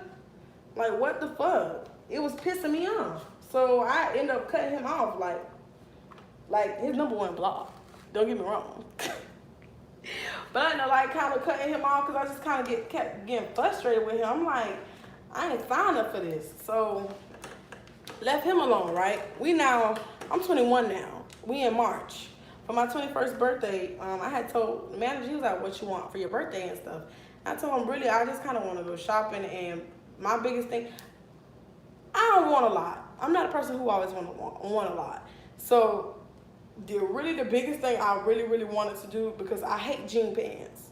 So I never go shopping for jean pants. I buy some cotton pants every day. And for people that don't make sense, what are cotton pants? Cotton pants are leggings, tights, which is kind of the same thing, spandex pants, and those bell-bottom pants that people like to wear. I have like 6-7 pairs of those. Like 6-7 pairs of those. I wear sweatpants, skirts, dresses, anything for me not to have to wear pants. And then, like, you have to wear pants ever so often, like when your period comes on, or when you have to go to a professional event at work, or stuff like that. And I never had pants that didn't have holes. So I was telling him, like, that is my biggest concern at 21 years old, to have at least 4 pair of pants that do not have holes in them, like, that I can wear respectably somewhere. So he was like, okay, I don't have time to take you shopping, so I'll just send you like $100. So he sent me $100 for my birthday, whatever. I don't remember if me and him ended up going out or not. No, because I went to Miami Beach with my homegirls. We ended up going out there. Yeah.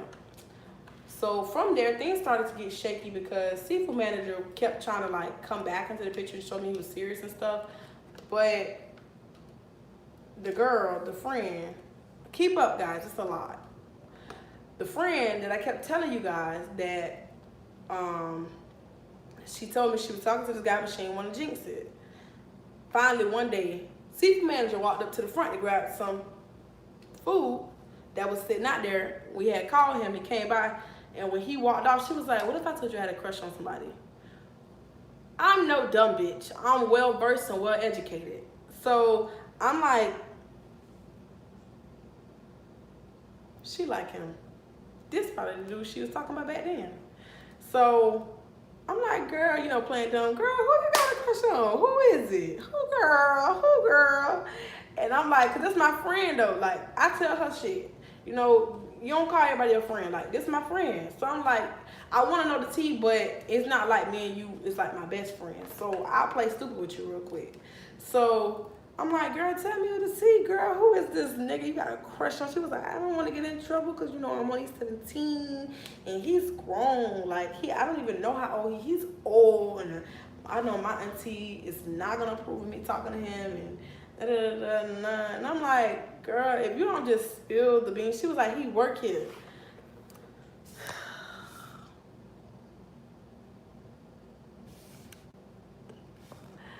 See, I love, damn, and then disappeared. Desire Dior, I love her.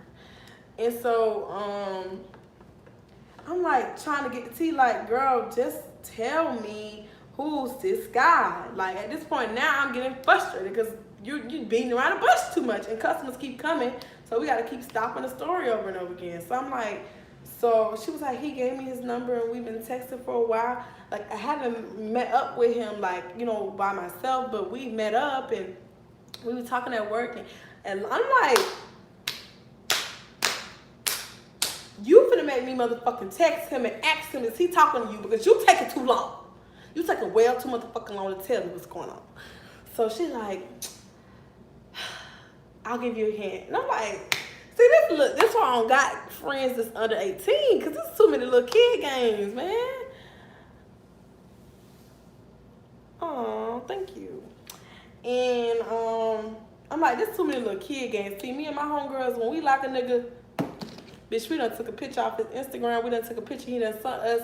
Bloop, send it to friend.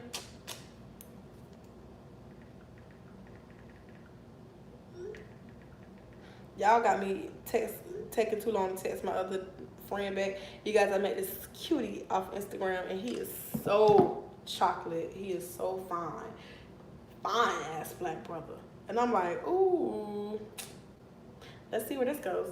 And so, anyway, so she finally was like, okay, what if I tell you he just walked past? And I was like, seafood manager? And she was like, shh. And I was like, oh, bitch, thank God. Thank God. Thank him. Won't he do it? Will he want? Woo-hoo-hoo. Yes, ma'am. Well, she said that I didn't care because me and seafood manager never took off. Like, we was never serious. Like, he kept saying he want me and he want to take me out, but he would always have excuses. Like, he always had some form of excuses. But the store manager, Giant, used to always see him staring at me or pulling me to the side and talking to me and stuff. So it would bother him because he thought that me and seafood manager was like well farther than we really was. Like, he thought, damn, like, me and him probably had no smash because seafood manager has no kids, has no girlfriend. He's like 38 or 32 or something like that, and he doesn't have anything tying him down, and he knows that because him and the seafood manager were cool. Like, they would talk and stuff. So he's like thinking in his head, oh, I'm smashing him. Like, I'm taking the money from him to go hang out with him. So he was starting to get pissed off at the seafood manager and would bring up to me like, oh, are you guys having sex? Does he take you out on dates? And I'm like, mind the business that pay you. No, we ain't. But if I wanted to, I will. And he was like, no, I'm just saying because, you know, you guys are real cozy and he's always staring at your ass. Like, that's not how he sounds, but he's like, he's always staring at your ass. And, you know, I was like, he don't want me. Because by that time I found out. Back to the story with the girl. So she finally tells me, she's like, okay, you can read the messages. And she's showing me the message. They got months worth of messages. I mean, back into December. And he had my number since, like, November-ish, texting me on and off. And, like, Christmas, he came over to her house to eat lunch with the family because they're all Jamaican. So they invited him over and they had snuck off to the side and was chilling and shit. And he talked about, oh, you so sexy and this and that. And I'm like, he know you 17? He 35. You know you 17? It's like everybody knows that because when you in a business, when they're minors, they have to be listed as minors on the work schedule sheet. So whatever manager comes in that day knows to give them a break every 4 hours and not every 5 hours. So he knows she's a baby. She hadn't turned 18 yet. And I'm like, and you guys, what, will he kiss you or something like that? She's like, he's talking about he wants to, have sex and stuff. And I'm like, I ain't gonna tell her nothing. I said, I ain't gonna tell her and some people might say, oh, Shay, you did wrong. You're not no real friend. You didn't tell her that he tried to talk to you. But this is the first thing I thought about when I told myself to tell her. She's the type of person that she would apologize to me because he tried to play her and me. I didn't want her feeling like she had did anything wrong because a nigga gonna be a nigga. And then on top of that, I didn't feel no need to tell her because me and him never took off nowhere. I never was anywhere alone with him. I was never, he never touched on me as far as like grab me, grab my butt, grab my titties, never kissed me, nothing. So, to me, I feel like that's no reason to tell her because if she really does like him, she was almost 18 anyways. Okay, like let her have him. You never know. They might go places that we couldn't go.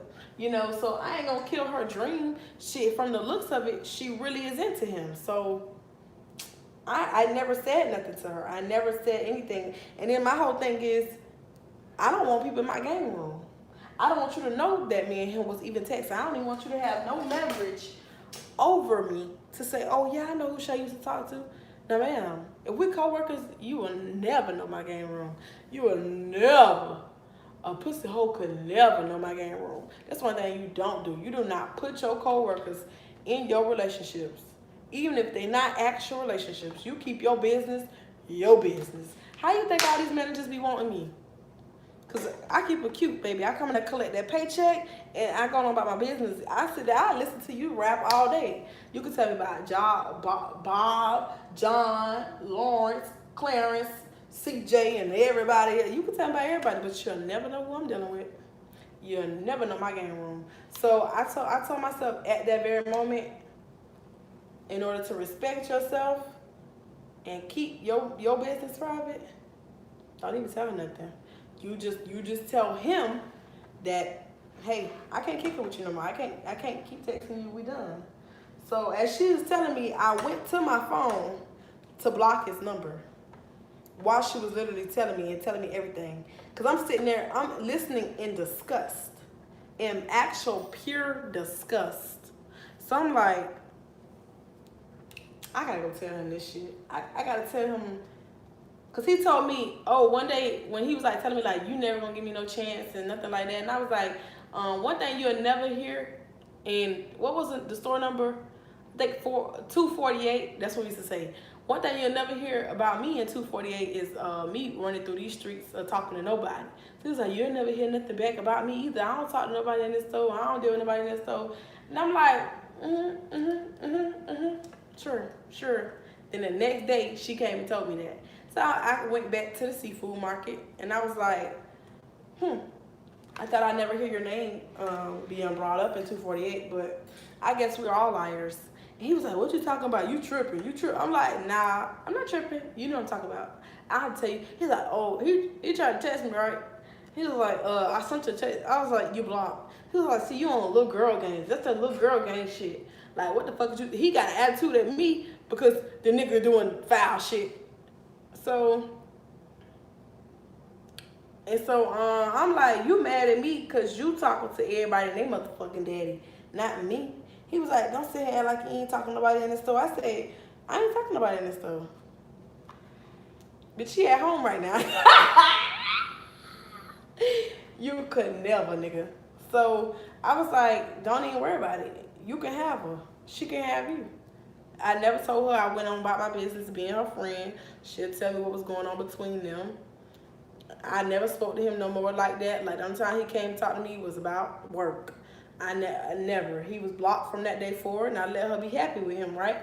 She turned 18, they was still kicking it, and then a dog ass nigga gonna be a dog ass nigga. She told me one day, I think it was during spring break or something like that, when I was gone for a little minute, came back, she was like, girl, me and him don't talk no more. Seafood manager's so fucking disrespectful. One day, like, me and him had got an argument on the phone one night before because he was in the car and somebody was like, oh, is that your girlfriend? And he was like, no. And I asked him, oh, so you got a girlfriend? And he went off on me. And then the next day at work, I brought it up to him while we was in the break room, and he kept walking away from me. So we was out in the hallway, and I was like, seafood manager, why are you walking away? Just tell me. And then he had went off on me, and he was like, man, you such a little ass fucking girl. I should never even start talking to you. You on some little girl shit.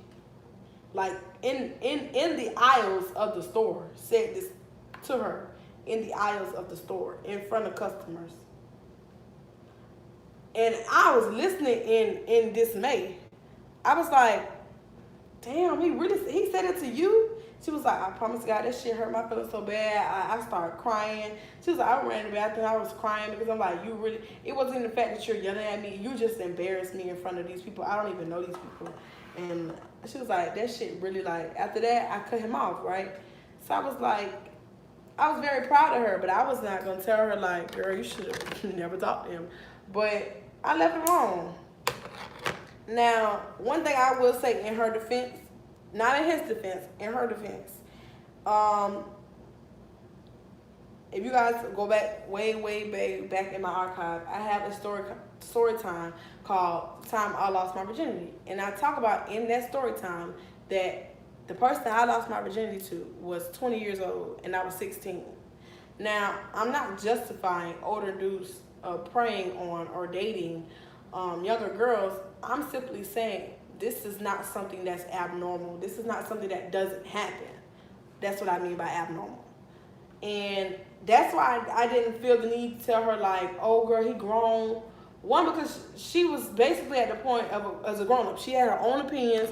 She had her own mindset. You know, I can't tell no 17, almost 18-year-old not to talk to no 35-year-old because guess what? When I was 17, I was dating a whole 35-year-old. I was literally dating a whole 35-year-old. Like, ever since that one older person came in my life, since him, nothing but older dudes follow after him. And sometimes it's a blessing, sometimes it's a curse. I mean, it just kind of depends on the person, how they take it. But that's why I've never, like, felt no real need to tell him, like, oh, you're a predator-ass bitch. Because technically, you are a predator because you knew she was a baby. You didn't know how old she was, so she told you. But to know that she's a minor and then you still say flirtatious things is nasty. But, you know, shit happens. I digress. I just wanted to say that because I feel like she wasn't wrong for having feelings for him, but I feel like he was wrong for having feelings for her. Because although you don't have children, she was, like you said, like a child. She still had childlike mindset. She still was in high school. Like, child boo. So fast forward, guys. Here we are now. I had ended up meeting this guy. We're going to call him Coca-Cola. So, because that's what me and my friends used to call him anyways. So, he worked in the store, but not for the store. He worked for Walmart distribution. And he would come and bring our Coca-Cola products. So, I see him all the time, right? And I just thought he was so cute. I love short dudes. He was a short guy. He was cute. He was funny. And his body was right. He was built. And so I'm like a little chocolate man, low haircut, so funny. I'm like, I got to have him. So I didn't say nothing to him at all. Every time he came in, I just would stare at him. He would come by, he'd talk to me, he'd go through my register. And I'm just like, I'm too scared to say anything to this man because what if he got a girlfriend? Like, I don't want to, set myself up for failure. I'm still dealing with the dang on store manager. And finally, one day, I was like, you know what? Because my homegirl, Tawana, this is my other, like, she didn't go to college with me. She went to Broward, but me and her were cool. So she would always just be like talking to me and stuff about her little boo things and stuff like that. And I was like, Tawana, I'm gonna get him. I'm gonna get him. And she was like, girl, what are you talking about? Girl, I was like, him. She was like, I can help you. I can get something for you. And I was like, I'm gonna do it myself. I got this. You know, watch out, little shawty. So she was like, girl, you grown. Girl, you grown. I'm like, ah. And I said, so one day he had came and it's like right after Coke had to release their the orange vanilla drink, something like that, whatever. So everybody was on it. Everybody was trying to taste it and stuff like that. So he had came in the next day after the release to distribute that new product into our coolers. So I had finally decided, I just walked up to him. And I started talking to him, and he was laughing and talking, and he was like, you tried this yet? And I was like, no, I didn't try. I haven't tried it yet. Have you? I don't really drink sodas. He was like, no, I haven't tried it, but you should try it. And I was like, I don't drink sodas, so I'm not gonna buy no soda, and I don't drink sodas.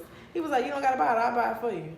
And I was like, okay, man, I get it, because I didn't want to go back and forth with him, like, tell him, like, I don't drink sodas. Like, I drink sodas when I want to. So maybe, like, I had a soda yesterday, but it wasn't a full soda. It was a cup. And then today, I had Dr. Pepper because the people that, anyways, fast forward. So I'm like, okay. So he buys it from us, right? And he was like, try it, tell me how it tastes. So I ended up drinking a little bit of it, and it was pretty good, whatever, nothing to jump over the hill about. He was like, okay, now I know how it tastes, so next time I come, I'll get it, whatever. And then I was like, okay. And then he was like, but, in order for me to stay in contact with you, to know that you're here, so I can get it through your register, maybe I should just get your number. And I was like, okay, well, it's 305. And I was telling someone to turn my light off so I can, because people started coming, I was like, to want to turn my light off so I can stay over here and talk to him. So end up getting his number. Me and him start kicking it heavy as fuck. Like talking on the phone all the time, texting all the time, come get me and stuff from the school. And I really ended up starting to like him, like wanting to be in a relationship with him. Like that's how much I liked him. Now, I mentioned me and him, we have our own story time series that I can talk to you guys about between me and him. The first time he ever hit on me, the manager was there, he heard it. He seen it. Cop block like a motherfucker. And then I guess when I was not around and he would come into the store, he would ask about me. The manager started sending me text messages. So you like Coca-Cola? Oh, you and Coca-Cola getting along well? Like, y'all been going on any dates? And I was like, why he asking me this? Like, I'm like, this really weird. And so I asked Coca-Cola, I'm like, who you been telling that man you been kicking it? He was like, nah, I just be, cutting the wind with such and such and such and such, the two managers. When I come in there, just, asking about you and stuff like that. And they was just telling me, like, I really should try to talk to you because from their knowledge, I'm single. He was talking to Giant and the other store manager that I don't have nothing to say about him. He's just a regular person. Cutting the wind, and they was just telling him like, oh, from the looks, she never brings a guy in. We don't know if she's dating anybody, so give it a try. Now on the manager Giant side, he's being petty because bitch, you want me, you trying to clap my cheeks, and you into me. So why are you suggesting to another man, even though you're in disguise, because you're trying to play stupid, why would you even suggest to another man to take me out on a date? Because you're going to be jealous. Like, now to the other manager that has no history with me, he probably was genuine about, like, yeah, I think she is single, bro. Like, hit her up, see what happens. So, like, after he had been told him that, like, a couple days later, he kept texting me on some funny business. Like, oh, you probably already dating him, and y'all probably having a good time living a single life together. And, oh, he probably, you probably love him or like him because he don't have no baggage. And I come out with baggage, and you barely been talking to me lately. Which I hadn't been talking to him because we kept arguing. We kept getting into it because of the same motherfucking thing. I kept telling him, I want to see the papers. Anime, show me the papers. So I started to wane away from him, like further and further and further. And the further I was getting away from him, the closer I was getting to Coca-Cola. And I really, really, really wanted to be in a relationship with him. But, you know, I ended up leaving Miami. But I'm not even going to get into Coca-Cola because I really want him to have his own separate story time. I really, really do. So he ended up internally meaning a lot to me because he gave me hope that I could actually, like, possibly, potentially love somebody again. Like, he did give me hope that that could happen. And then as soon as I felt that hope, I ended up moving back home, and it just, like, fucking sucked ass. Like, it fucking sucked ass, guys. That's like God being like,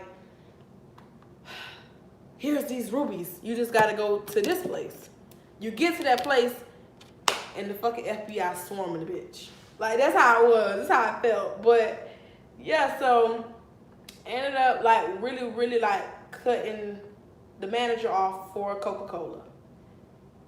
Now, given we still with texts here and there, he still with, hey, beautiful, I miss you, wish that you would hit me up and talk to me again and stop being mad at me, love. And, you know, messages like that come through my phone every once in a while. And he would stare me down. I mean, if a fucking eyeball had a bullet in that bitch, he was shooting at me. Like, he would be, I'm talking about staring. He think I didn't notice because he would look away, but I'm like, I don't see how nobody else in this bitch don't see this. Like, he really was like,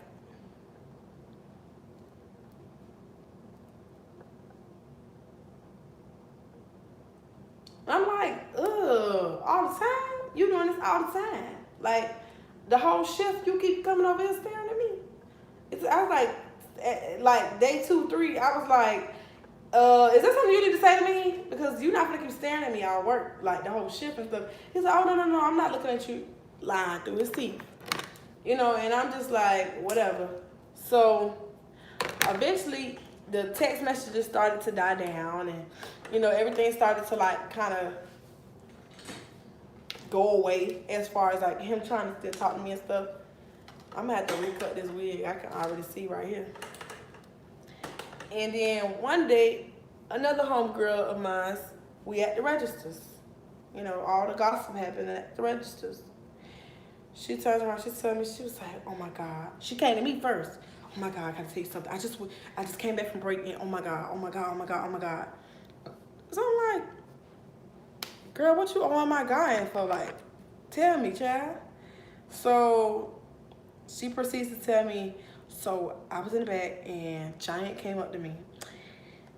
And I was just telling him my relationship problems and stuff that's going on with me and the guy, because she was dating this dude that we was calling Painter.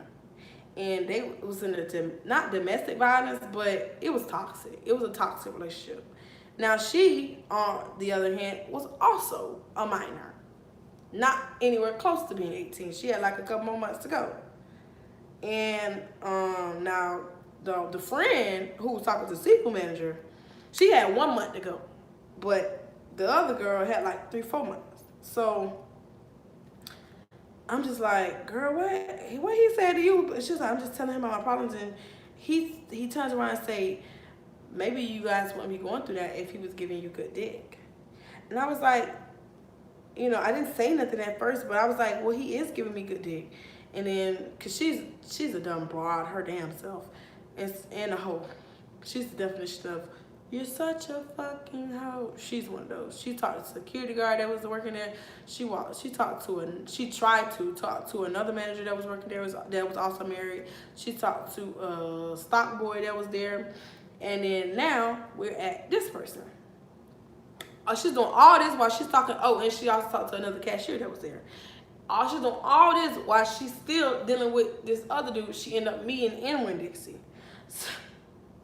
So I'm like, listen to this story, like, I know this man ain't try to fucking talk to this girl in his back while she was on break. And I'm in the building. Because all the girls would come and talk to me. I never told them my problems, but they always came and talked to me. That's how I know I'm supposed to be a psychologist.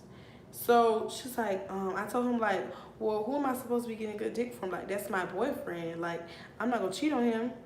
And he was like, maybe somebody else could show you better things. Maybe you were messing with the right people. You wouldn't be going through all these problems. And I was like, oh my God. So, I told him like, well, I love him and stuff like that. She just going on and on and on.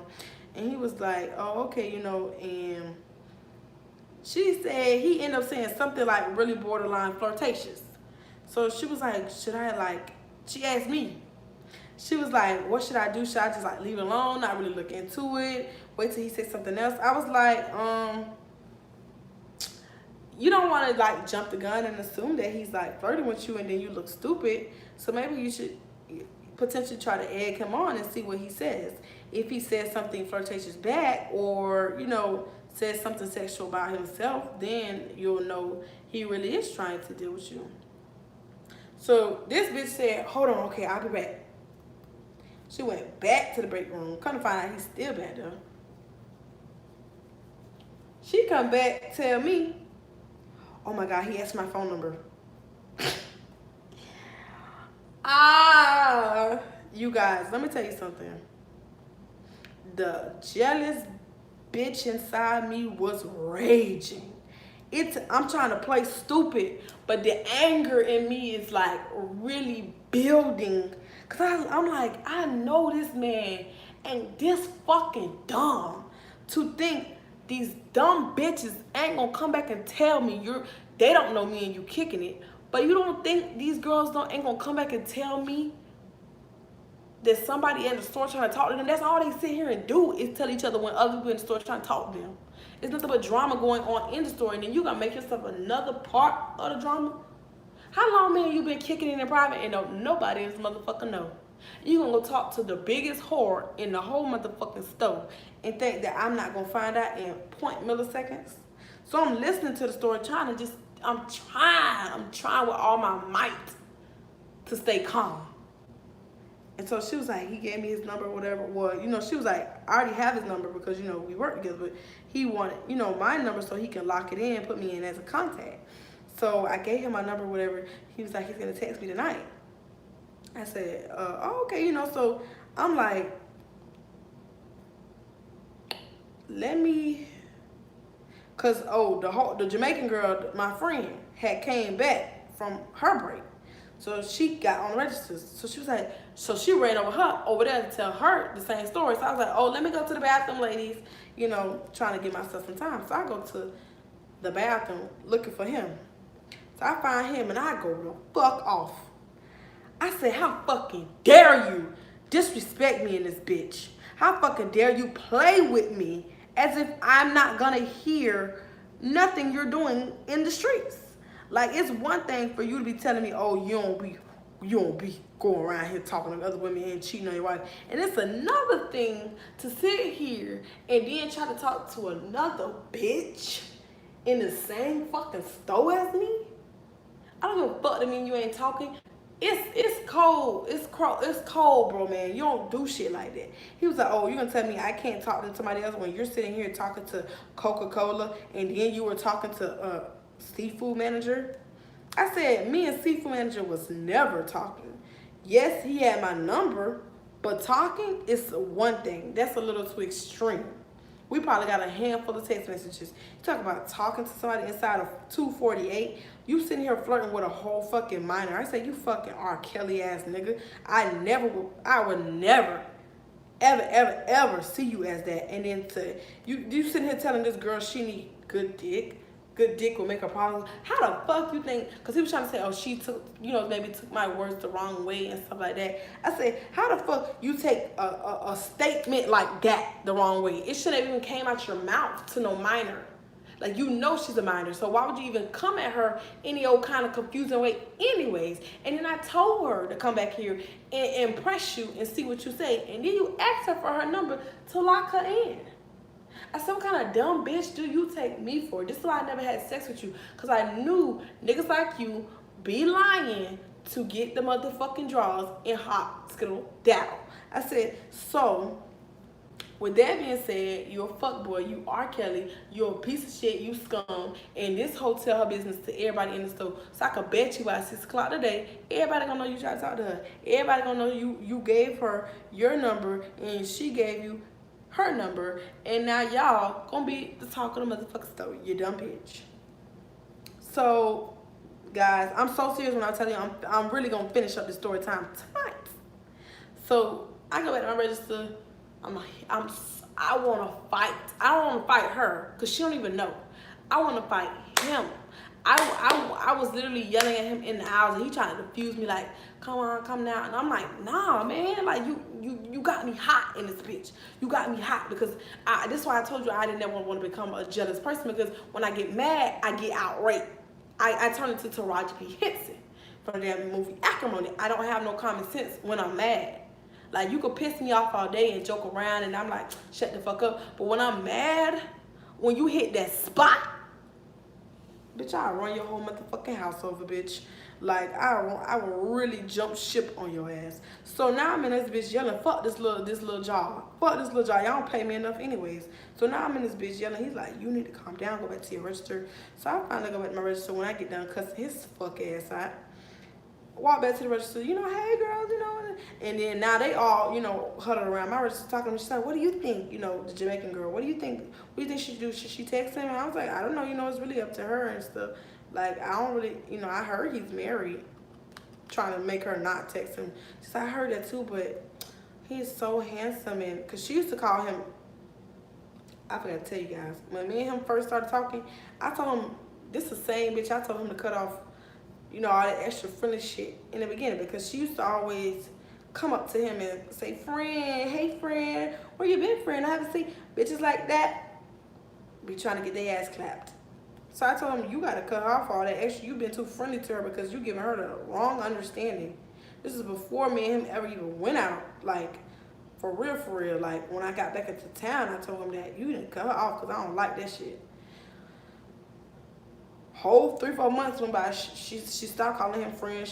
The behavior, she was very respectable, very well mannered. Then we come back to this, and I told him then, I said, if you trying to fuck that bitch, you need to tell me now, cause I hate for me to find out later on. And I told you in the beginning to be honest, tell me if you trying to kick it with her as well. He told me up and down, he was not interested in the girl. Now here we are, fast forward 6 months later, you talk about giving her good dick and giving out phone numbers and shit. So I said, a woman's intuition is never wrong. A woman know when a bitch want her man and when a nigga want a bitch. So you sat here and you lied to me. You made it seem like you didn't care that the girl was calling you friend, and you didn't realize she had a liking to you. And now here you are. Here you are. I said, you gonna either, this gnat gonna get on my damn nerves. I said, you gonna either tell her now you did not mean what you say in that way, or it's gonna be some motherfucking problems around 248. Mark my words, because I'm not gonna let you live. I'm not gonna let you walk around here playing with me. I don't care to me you don't talk. You don't get down like that. You trying to make me jealous? You're not making me jealous. You're making me angry because you're trying me some hoe shit. So he was like, okay, I'm gonna diffuse the situation, right? Tell me why he texts her to come in the back. She come in the back. She come back. She was like, you told, what's it called, that he asked my number? I was like, what? No. She was like, he just told me he was like, somebody, randomly came up to him in the store, was telling him like, ooh, you trying to talk to, we're gonna call her a little whoremonger. She was like, oh, he told me that somebody came up to him and was like, ooh, you trying to talk to little whoremonger. And I was like, I only told a couple people and stuff like that. And he was like, not to tell anybody else anything else about whatever me and him got going on. And, so we, I'm going to only tell you and you, so you guys don't tell him what I'm telling y'all, because I don't want him mad at me and stuff. Bitch, fuck you and your wishes. As soon as she told me that, it just kind of, like when it's a fire outside during the camp yard and it's lit and you throw some good ass wood on it and it'll do that real quick. When she came back and told me that part, he told her not to tell anybody what they got going on. It just lit a flame. Like, this is the final straw, bitch. Now I know you really trying to fuck this bitch. You really trying to talk to this girl without me knowing and thinking that you're going to get away with it. So I turned around and went right back to the bathroom, found his ass, and went in. So so you think you just a quarter slick? So you think you just smart as fuck, huh? You think you just smart as fuck? You gonna tell her not to tell nobody, to think that she not gonna tell us. You told her not to tell nobody. So now I know you really trying to fuck the bitch. Now I really know you really trying to get with the bitch, because now you don't want her telling in the business. So that means you trying to do shit on the slide. You trying to keep secrets. But when you fucking with a hoe let her run their motherfucking mouth. So guess what? She told me, see, you don't gotta say shit else to me, cause I already know how you rocking, baby boy. I already know you on some foul shit. I said you gonna be the dumbest nigga. You gonna lose your motherfucking job, and you gonna lose your self-respect behind the same bitch you trying to be cute with. You gonna lose your same respect behind the same motherfucking little ass girl you trying to be cute with. I said you gonna make me lose my job. So let me tell you right now. I told him back in January, if they don't give me no raise, I'm gonna quit in March. I said, it's March. You gonna make me quit this job. Because if I stay here, I'm gonna catch a motherfucking case. Because my anger between the way I feel about you and the shit that you're doing is gonna push me to the edge. And I'm gonna do some shit that you guys can call the police about. And then I'm gonna be in jail. And I'm gonna lose my scholarships. And I'm gonna hate you. So I said, in order to save all that, I'm leaving in 2 weeks. I told him straight like that. I said, in 2 weeks, I'm quitting this bitch. He was like, calm down. No, why are you trying to quit? He's like, I'm not trying to, I didn't want you to quit. And I said, no, you got exactly what you wanted. Because I said, I refuse to stay in this job. Because I know this girl.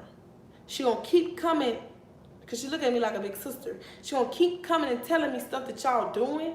And every single time it's gonna piss me off. And guess what I'm gonna do? I'm gonna come find your ass. I'm gonna come blow your phone up. I'm gonna come to your car looking to you. I'm gonna do shit I ain't even got no business doing on the clock. And y'all gonna make me lose my job. Between you and that fucking whore, you gonna make me lose my job. So I'd rather quit this bitch. That day I went looking for new jobs. I promise God I did. Put my 2-week notice in with the store manager. I said, I lied to him. I said, oh, I'm about to graduate, so, I'm just, need some time to relax before graduation and stuff like that. It was like the end of March going into April when I quit. And I'm like, he believed that bullshit. So he was like really trying to not make me quit. Like, he said, please stay, please stay, please stay. I was like, nah. I'd rather have a new job and my sanity. They have a fucking old ass job that's barely paying me, and I'm about to fucking go crazy in this bitch. Cause I done been around her talking about other dudes and they sexcapades and all type of shit, and I did not like listening to her. My blood was boiling so much. I had never seen that type of hate come out of me. Like, I didn't never hate her. I just hated how he was trying me. Like, so. Ended up quitting, guys. Found a new job. You guys know that. The ones that was watching my content consistently. This one I was really posting a lot of stripper content because I was in the midst of, I had just quit the job and I was trying to, keep money in my pocket. So I was, going back to the club at the time. So if you guys remember my Miami vlogs, and I was making videos like, I missed the club because I was starting to miss having money in my pocket, like, even though it was crumbs, and I was waiting to start my new job. So that's when my stripper content really started to like hit gear because I was broke. So he still was calling me and stuff like that. And I told him, don't ever fucking contact me again, going off and blocking him and shit. And didn't hear from him like from March to May. Me and the Jamaican girl, I told you we friends. So she was like, oh my God, I haven't seen you since you left Winn-Dixie. We really need to catch up because I want to tell you, girl, so much drama that's been going on. Girl, I got to give you the tea. Girl, you my girl. I got to let you know, child, it's been crazy. So we ended up going to the nail salon, getting our nails done together and stuff. and she was like telling me everything, right? Then right before we was about to like sit down and dry our toes, she was like, girl, oh my God, let me tell you, girl, tell me why Whoremonger and Giant had sex. I was in the nail salon, y'all. Furious. The inside of my soul was, I wanted to blow the whole motherfucking nail salon up. But I'm in there like acting calm and clueless, like, girl, what? They started talking when I left. She was like, he had got her a hotel room and he had got her drunk, and she's just telling me everything, girl. She's telling me everything. She's like, oh my God, and she's telling me the screenshots of after they had sex, the stuff that he was telling her, and like almost broke your back, and she's like, oh my God, girl, you gotta see these messages, and I'm like, OMG. I'ma kill him. I'ma kill him. I'ma kill him. I'm going to kill him. I was so mad. I'm like, I sat here and told you not to fuck with Little Red Riding Hood. Cause your business is about to be all in the streets and you still fuck with Little Red Riding Hood? I said, you wishing death on yourself. Like, how the fuck this even possible? Do y'all see this? Like, this girl got to be, how the fuck, how is this possible? For this to be possible, what I'm looking at, this ain't even, this not possible. This not possible. Impossible. Like, this track is pissing me off because it lets me know she sold my shit any old kind of way, because if this was the fold over method, correct? If this the fold, this you sold all the way around and then you fold it, right? So from here to here should be one length all the way across. And then when you fold it over, the rest of it should be another length. But the middle is the longest. Impossible. Impossible. How the fuck, dude? Like, this shit is crazy. This is why I was scared to redo this ball. Because I'm like, this shit I know was made trashly. So, I cut the ball myself. But, given, all I did was cut it straight across, lean up, cut the under pieces. So, I mean, the tracks had to be sewn like a U-shape. Something like this. It had to be sewn upwards. Which you shouldn't do unless it's a frontal. Because a frontal, you have to sew upwards, and then when you get to the frontal, you gotta sew cross to hide the tracks. But for a closure, you can sew all the way like this until you get to the closure, and then you can sew downwards. So I'm just kind of like confused as to how she did this. But yes, child, so she showed me the screenshots, and I took, oh, let me tell you how God moves people, literally. So she gave me her phone, right? She was like, girl, you gotta read these messages, right? So the PI and me, private investigator, her friends ended up walking past the mirror. She was like, oh my God, hold on, my friend's here. I haven't seen them. Let me, jump out there and talk to them for a couple minutes. So she runs out there and she walks off with them. Now, the Chinese people ain't worried because I'm still there. So they don't give a fuck. So,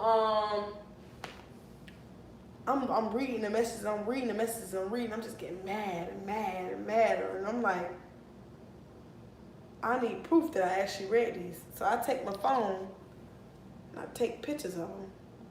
And not even thinking, I'm so mad because I want to get to him.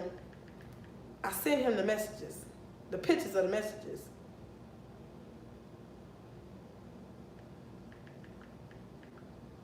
Sorry, y'all. I sent him a picture of the messages. So he immediately like, who sent you that? And I'm like telling him, yeah, I'm reading everything.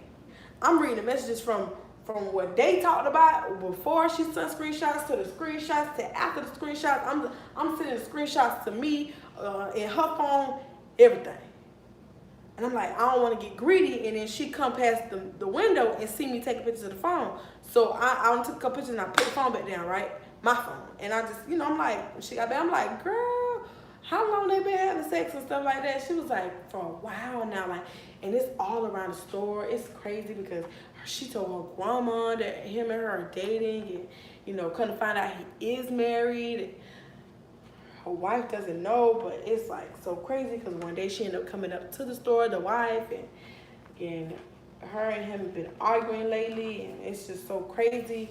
Girl, you should never left Winn-Dixie. The drama is so crazy at Winn-Dixie.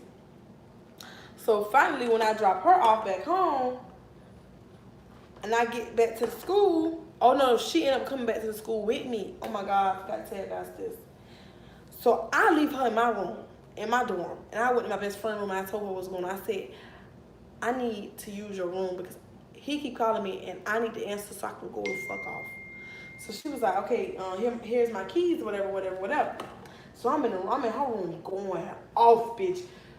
Like, this is Plies back in 2008. I'll go off. Don't make me motherfucking go off, bitch. I'm going off on his ass. I'm like, you a fucking predator, you nasty ass bitch. Oh, I should call corporate on y'all. You nasty as fuck. This a little ass fucking girl. How fucking dare you had sex with this bitch? And I bet you took her to the same motherfucking hotel you tried to have sex with me at. You tell me, oh, I'm going off. And he's like, Shay, you don't know what you're talking about. Who the fuck sent you that anyways? And there's nothing in business. And you ain't been talking to me. We ain't been kicking it. So I don't have to, you know, not talk to nobody when you talking to people. Like, I'm like, that's not the point. The point is that you're fucking disgusting. You're a fucking nasty ass, pervert ass nigga. Like, I'm like, I'm so disgusted with you. Like, you saying you tried to, this is why, no, I was like, this is exactly why I never had sex with you, because you saying you try to tell me that, oh, you ain't never felt like this no with nobody else, and you try to do this and try to do that, and oh, that's why I never did nothing with you, because niggas like you, all they trying to look for is a fucking quick fuck, and you going back to your wife, you see him playing with this little ass girl feelings. Now she over here telling the world about you. She done told fucking grandma about you. And you motherfucking married. This girl barely 18 years old. Barely fucking 18 years old. And you 44 years old. Your fucking daughter older than her. And you sat here and you sat here and you allowed yourself to have sex with a little ass child. I said, and for that, I hate you. And for that, I'll never respect you ever again. Whatever I thought about you, whatever I thought was gonna happen with us, whatever redemption I was gonna give you, is out the motherfucking window. Hung up on his pussy ass. So he turned around, cause now he mad that he outed. Oh, low battery. So now he mad because the world knows that he's a pervert. So he's like, he calling her. He done sent her. Thank you. He done sent her. See, this could have been at least 6, 7 story time series. I could have gave y'all. This could have been 7. At least 7. Guys, 30 minutes long each. So he done sent her my messages, like the pictures. He forwarded the pictures to her and said, whose conversation is this that you had with us, about us? And we know who we're talking to when we say stuff. That's like me, somebody sending a screenshot of my best friend asking for me to send her $2. Or for a nigga that ate my ass telling me, oh, your butt tasted really good, smell like, you know, the Bath and Body Works that you're using. You know who you said that to. You know who said something to you. It's not really that hard for you to forget unless you're telling multiple people copy and paste shit. So I'm like, you know, at the time when I had got the phone with him, I blew it on the wind. The girls, my homegirl still hadn't even known I had took pictures of the conversation. And so now me and her hanging out. At the time, her phone was off, so it was only on Wi-Fi. And at school, the Wi-Fi at Florida Memorial is so trash. So her phone Wi-Fi kept going in and out. And so she was like, why is whoremonger keep calling me? She's like, she never calls me this much. She's like really blowing my phone up. So I'm like, oh my God, oh my God, oh my God. She's calling her because she's, and I hadn't told her anything yet. She still to this didn't even know that me and him ever was dealing with each other on a serious note. So I'm like, oh my God. She's calling to confront her onto why she sent the messages she didn't even send. So now I'm like calling him because she can't answer the phone because the Wi-Fi keeps going out. So I'm like, oh, I gotta go pick my friend up from the dorm. Give me 5 minutes, I'll be back. So I leave her again. Then fix the Wi-Fi for her. So her phone keeps going in and out. So I'm like, calling him. I'm like, why the fuck did you send them motherfucking messages to that girl? You just as dumb as that bitch. I said, you fucking stupid. You can't hold water yourself, but you mad because she telling other people that y'all had sex and you turn around telling every fucking thing I'm telling you to her. Her pussy must have been good. I'm like going off and I'm like, that's not even called for. Like, why are you showing her messages of some shit you already got messages of? Like, what is that gonna help? How's that proving anything else besides what was already been discussed? You know? I think more so he was upset because I hadn't told him who she had told. So I'm telling him like, you about to get them two into an altercation because now she's looking at her like a fake ass friend. Because any girl knows if I sit here and divulge information to you and you turn around, he too old, yes girl. And that's actually what I was thinking during the situation. I'm like this is a little girl's game that you're going through, or a young ass nigga game, more so. And I'm like, you done sat here and turned around and told this girl, not thinking that whoever she told, she probably entrusted with this information, not for them to turn around and tell somebody else. Although if I still was working there, I would have known myself, but I was not there. So therefore she didn't know that I knew. So now she's calling and she's like going off because something you done told her. And the girl, I finally told her, I said, such and such gave me her phone, and I went through her phone on my own and found those messages and sent them to you. That girl did not sit here and tell me, oh girl, send this to such and such. Oh my God, like, exactly. And I'm like, so now you finna fuck up a friendship that ain't have nothing to do with it because you trying to get down to the who instead of the why you doing little nigga shit. How I feel if you're 20, let's say, I'll stop at 25. If you're 25, you really have, 25 plus, you really have no business dealing with anybody that's in the age range of 16, 17 years old. You really have no business dealing with a little ass child. Cause all you're gonna get is homework, bitch. That's all you're gonna get. So I'm like, you sitting here now, look what's happening.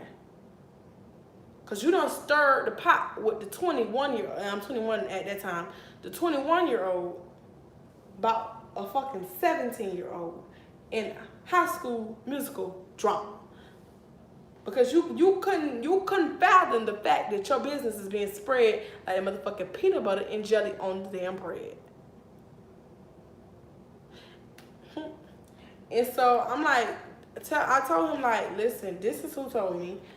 This girl doesn't know what's going on. You need to fix it. I'm telling him like, fix it and fix it now. And stop making her call this girl phone because she can't even answer the phone right now. She don't even know what's going on, and you got this girl calling her phone about to go off on her and sideswipe her before I even got a chance to sit her down and tell her my truth. Tell her that was a misunderstanding. You better find some fucking lie and pull it out your ass and pull it out your ass quick and call me back when you fix the situation. Thank you. Goodbye. So the girl stopped calling. She stopped texting. He calls back. I rectified the situation. So I'm like, good job. Good job, R. Kelly. Good job. So when I was about to take her home, because she still hadn't talked to the girl, one message came into her phone. She said, I really need to talk to you and I need to talk to you now. Call me back as soon as possible. That's the only message that came through while she was on Wi-Fi. She was like, what is going on? Like when we was in the car. She's like, what is going on? Why does she need to talk to me and talk to me now? What done happened now? Like that's what she's thinking like as a homegirl. She's like, what? Why I only got like, this girl did not put all three of my bundles in this. Cause we only at the bottom, bitch. So now I'm gonna have to start scooting these tracks up. Cause this is like really only one bundle. I know kinky hair is big, but bitch, I gave you 3 bundles. I should have more hair than this. I have like barely nothing left, and the rest is on the ground right now. So I told her, I said, listen, hey, friend, I need to tell you something, and I need to be honest with you. Okay, we was in the nail salon, and you gave me your phone, and you told me to, look through the messages. So I took a couple pictures of the messages, and I sent them to Giant because I was very in shock and disgusted, and I really wanted to ask him, like, is this him? You know, and not because of it. I still hadn't told her that me and him was dealing with each other. I still was creating a lie of why I sent the messages to him. So I was telling her, like, I really just could not believe, I couldn't fathom that, he did this. So I was trying to be funny with him and sending messages, and he ended up sending them back to, this whoremonger. And that's why she's calling you, because he sent them to her and asked her why did she send them to you. So she's gonna call you later about that, and that's probably why she's been blowing your phone up all day, because he's been yelling at her about it. You could tell her that I was, why I sent it or how I got them or stuff like that. But I just don't want you to be mad at me. Just don't be mad at me, because I was not trying to betray your friendship or your, anything. It just was, I guess, curiosity got to me. Whatever. She was like, when I got done talking, she was like, bitch, fuck them. Fuck them kids. That's how she was like, I don't give a fuck about how they feel. If she get mad, like, that's not my fault. Like, she tells everybody about them. So, I mean, I really don't care about them in their relationship and whatever they got going on. If they are mad at me, they can be mad at me. I don't care. That's exactly what she said. And I was like, thank you, Jesus. Because I was so scared she was going to be so mad at me. And so, I mean, me and her still follow each other on Instagram, but I have not seen her since that day. And then I left Miami. So I haven't even been able to get, like, the tea or nothing to see, like, if they hate me, if they know the truth yet, or has he, still been knocking her boots and knocking her head loose and shit like that. But since then, I have not contacted him. Oh, I forgot to tell you guys. When he had called me back, right? The first time when I first sent him the message and I answered the phone, I said, "How you like fucking your little girlfriend?" That's the first thing I said when he answered the phone. He was like, "Is that how you greet somebody?" I was like, "No, but that's how you fuck little kids." I was so pissed, y'all. I'm such an angry bird when I get mad. But since then, I ended up dropping her off. She got back with me, and she told me that the girl had ended up calling her, but they didn't end up getting in an argument or nothing like that. She just kind of told me, like, she was asking how did I know and stuff like that. And I ended up telling her, I gave you my phone, and I guess, I was like telling her, like, I guess she ended up going through the messages and stuff on her own, and she was over it. So she's okay now. And part of me, this is the conclusion. This is the last part. So a part of me really, really, like, when the situation went down and happened, I wanted to call corporate on him. I really did. Because at this point, with me, it's, okay, anytime it's yourself, you feel special. You feel like, oh my God, like, oh, I'm a raisin in the sun. You feel like, this doesn't happen often. He probably really does like me. And then when you see it happen again, you start to feel like, oh, it's not me. It's a pattern of behavior. You are preying on, y'all, my coochie itch. You are preying on girls that work with you. This is something that you do. You've probably done it before and gotten away with it. Now, I'm not that person to let you. A rapist gonna keep raping as long as they can rape, correct? So a predator is gonna keep hunting as long as they can keep getting their prey. So in my mind, I was like, the best thing to do is just snitch on you, make you lose your job, and you'll learn your lesson. And then, it's something about the conscience, your conscience and guilt. It will eat you alive. So I was like, you know what? I can't do it. Something happened in my spirit that was like, don't do it. Don't do it. Let him have his karma another way. Let her give him AIDS or something. That was like, that was what my mind said. But every day in my heart, I wanted to call corporate on this man. Every fucking day I breathed fresh breath of air.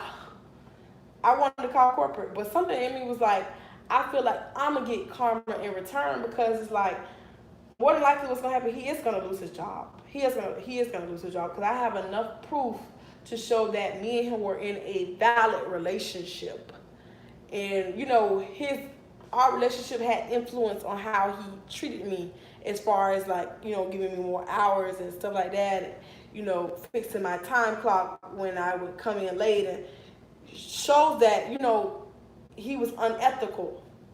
So I really wanted to call corporate so badly, oh so badly, get her fired, get him fired, and drive off into the sunset. But every time I would ask my friends or talk to myself about it, and I'm like, that's not right. It's not right. Like, I don't know why I don't think it's right, because I think he deserved it. You guys tell me, do you think he deserved it? Like, I don't know. Like, I feel like justice needs to be served, and I'm not Law and Order SVU, but a small part of me feels like he's possibly out there doing it again. Cause I really feel like he was a predator. I'm sorry, guys. Didn't want to say it. No and yes what? You can't say no and yes to the question about not calling corporate and calling corporate, because I tell myself no and yes every time. That's not really helping. And I just be like, you know what? It's water under the bridge. If I ever go back to Miami and have to stop through Winn-Dixie, I'm just going to be on my best behavior as far as like the way I'm dressed and shit.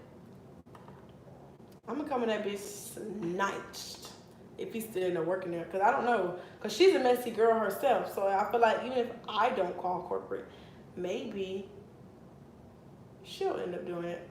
If he ended up hurting her, I don't know what ended up happening. I don't know the end of their story, because I have not been in connection with anybody else that worked there, because me and Tawanda ended up not really talking after I left, because she quit too. She ended up quitting the job before I quit. So my connections was gone. I'm like, God damn, she would have had the most details. Like, she would have been in there. Like, white on motherfucking rice, you know what I'm saying? So it kind of sucks not having no inside man. Girl, what's tea? And I don't know, y'all. I don't know. Like, that's too fucking, bitch. I tried to put that shit away. Let me see how much hair I got left, because at this point, you still ain't even told me what the no and yes mean. First of all, let's start there, honey. This how much hair I got left. And this is how much scalp I got left. So either I sold these tracks too close, or this bitch only used one bundle when she made my motherfucking wig. Because I always use 3 bundles in the closure, and I be barely having enough space to put the closure on. So I feel like she spaced my bundles out to the core, baby. She spaced them shits out to the max. So now I'm gonna have to space my shit out to the max, because this ain't gonna do shit. Bitch, this ain't gonna do nothing. Motherfucking thing. And I opt to sue her ass. Take her ass to civil court. Every day. This is not a wig, honey. I'm about to have to undo that middle part and make something happen, because this is not even enough hair for no wig. God, I need to overnight some hair from AliExpress if I'm trying to go to motherfucking Claw tomorrow. Like, see, this is why I didn't go last weekend. And I don't want to put that straight bob in again. And I don't want to wear that orange hair. Like, let me see if you commented. Like, I really want to call her up and be like, did you fucking take my bundles like a year and a half ago because this is no way, shape, or form 3 bundles. This is no way, shape, or form 3 bundles. This right here, nigga. This right here.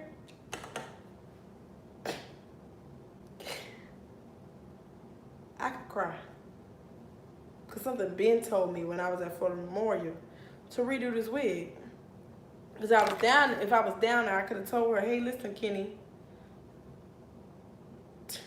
I took the wig out to redo it because it was falling apart. And this is not 3 bundles.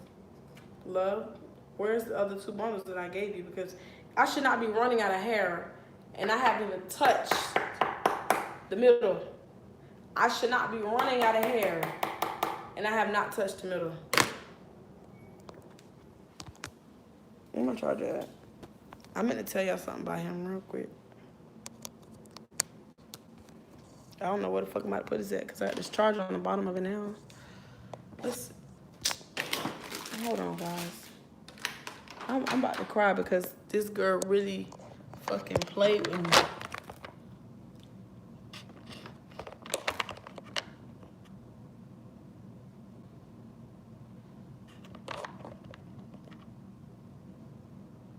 I hope I don't break my charger. I'm about to cry. Like, I want to go to the club tomorrow. Like, I'm about to literally cry because this is not 3 bundles. I gave this girl 3 bundles and a closure. This is not 3 bundles. I don't care what nobody say. I don't care what nobody say. Like, from what I'm looking at, it was only, when I make wigs, my stitching be so, I'm only seeing how many rows did I take apart? 1, let's see, because you can see the old rows. 1, 2, that's 3, that's 4, 5, and then there's 6, and another one makes 7. Only 7 rows of bundles. Let me tell y'all what 3 bundles in a closure look like. Even on a 6x6, this is a 6x6 closure. Oh shit, bitch, it hurt. Hold on, girl, stay right there. Nothing but tracks. These, shoot. All these, you see where the hair divides? That's another row. This 4 rows in one spot, and this gotta be fixed, because that's bumpy. For 3 bundles to fit, even on a kinky curly, you have to, and I mean you have to, put the bundles at least half an inch to almost an inch apart. If you do past an inch, you barely gonna get 2 bundles on there. So for these, I'm getting frustrated, y'all. I'm getting pissed off. Because now I kind of feel like, bitch, all these curly hair wigs you've been wearing, it's my motherfucking hair. I'm sorry. I'm so sorry, guys. I'm getting sidetracked. So I told him one day, I was like, I'm gonna call corporate on you. And he was like, Shay, calm down. You're being very irate and you're not really thinking through. No, bitch, I'm thinking very much well. All's well. I'm thinking very much well. I really don't know, guys. Y'all not telling me nothing. Please tell me, should I call corporate? Like, oh, excuse me. Would I be dead ass wrong if I call corporate? Okay, so that's why I never did. But it's like, I don't want, you know what I'm thinking? When I be telling myself don't call, the first thing that comes into my head is all the parents, all the people, all the friends that never called the police, the authorities, anybody on R. Kelly. Like, and that's a genuine feeling. I really be feeling like that. I be feeling like that. Because, shit, I forgot to tell y'all this. So while we were on our date at Benihana's, he told me, I was like, oh, this is the first store you ever worked at, or was you working at another store? He said, no, I was working at another store. I was working at a store, I think it was 12 something, 1200 something, whatever. They transferred me from that store because I had got into a situation. So I was like, what was the situation? He was like, well, I was talking to a girl, you know, we was dating, how me and you are. And I really did like her and we was getting along well. She ended up telling her friend who had a crush on me about it. The friend got upset and jealous because I didn't want to date her. And then she called corporate on me. And I was under investigation. And then after they went through my phone and her phone, they didn't find any evidence that me and the girl that accused me and the girl that I was actually dealing with, they didn't see. They didn't find any proof that me and her had any intimate relationship going on. So they dropped the case, let me have my job, but they had to change my store. So now I'm at this store. So when he told me that story and then what happened with me, I kind of started feeling like I was in a Lifetime movie. Because I'm like, in all honesty, guys, I really think the truth of what really happened was possibly this. The same thing that happened with me and him happened with him and another set of girls at a different store. The only difference is the girl that he probably initially was dating, the one that liked him, decided to call corporate. But he already knew she was calling corporate.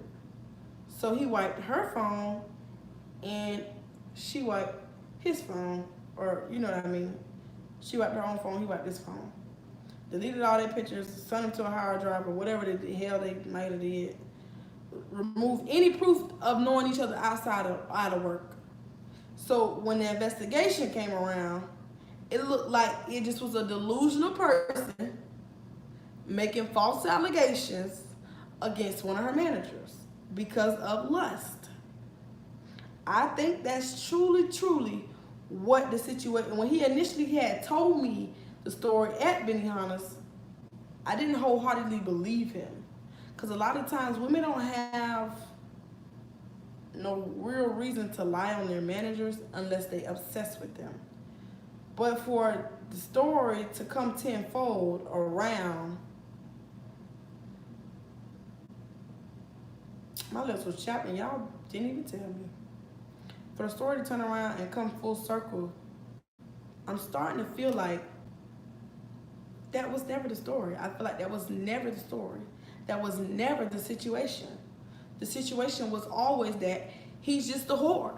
He just is a man whore who preys on younger women because he loves the excitement, the body, the age, and it's always that one girl in the bunch who you not gonna play with me. You're not gonna talk to me and then turn around and talk to somebody else I work with and embarrass me. Because the girl probably had done told the other girl that her and the guy was kicking it. And she still ended up talking to the dude. And then she felt disrespected and played. And then she called corporate. Something I wanted to do. But I was like, I feel like if this time it's somebody called corporate on him, they're gonna automatically fire him. 2 allegations in 1 year. It ain't crying wolf. Something up. That's the only reason I didn't do it. But his daughter, she's off in college. She got her own job now. So it's not even like it was going to affect no child. No child would have been harmed in the making of this investigation. But I just feel like something ain't right.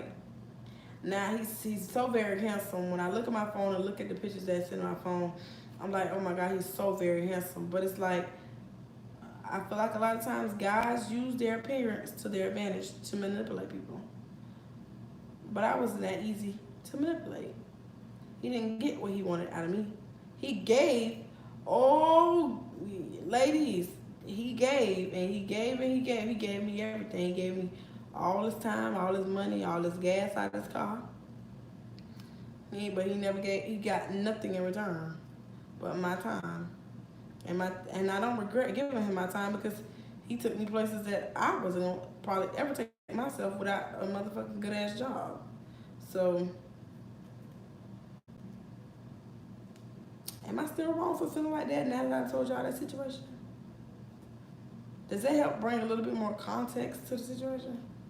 Or why I felt the need to want to call corporate in the first place? By the way, you guys are sitting at my office desk. I have an office space over here. It's a white desk with a white chair. It's really, really nice and professional. All my hair stuff over here, my sewing machine, my mannequins and stuff like that. It's all over here. But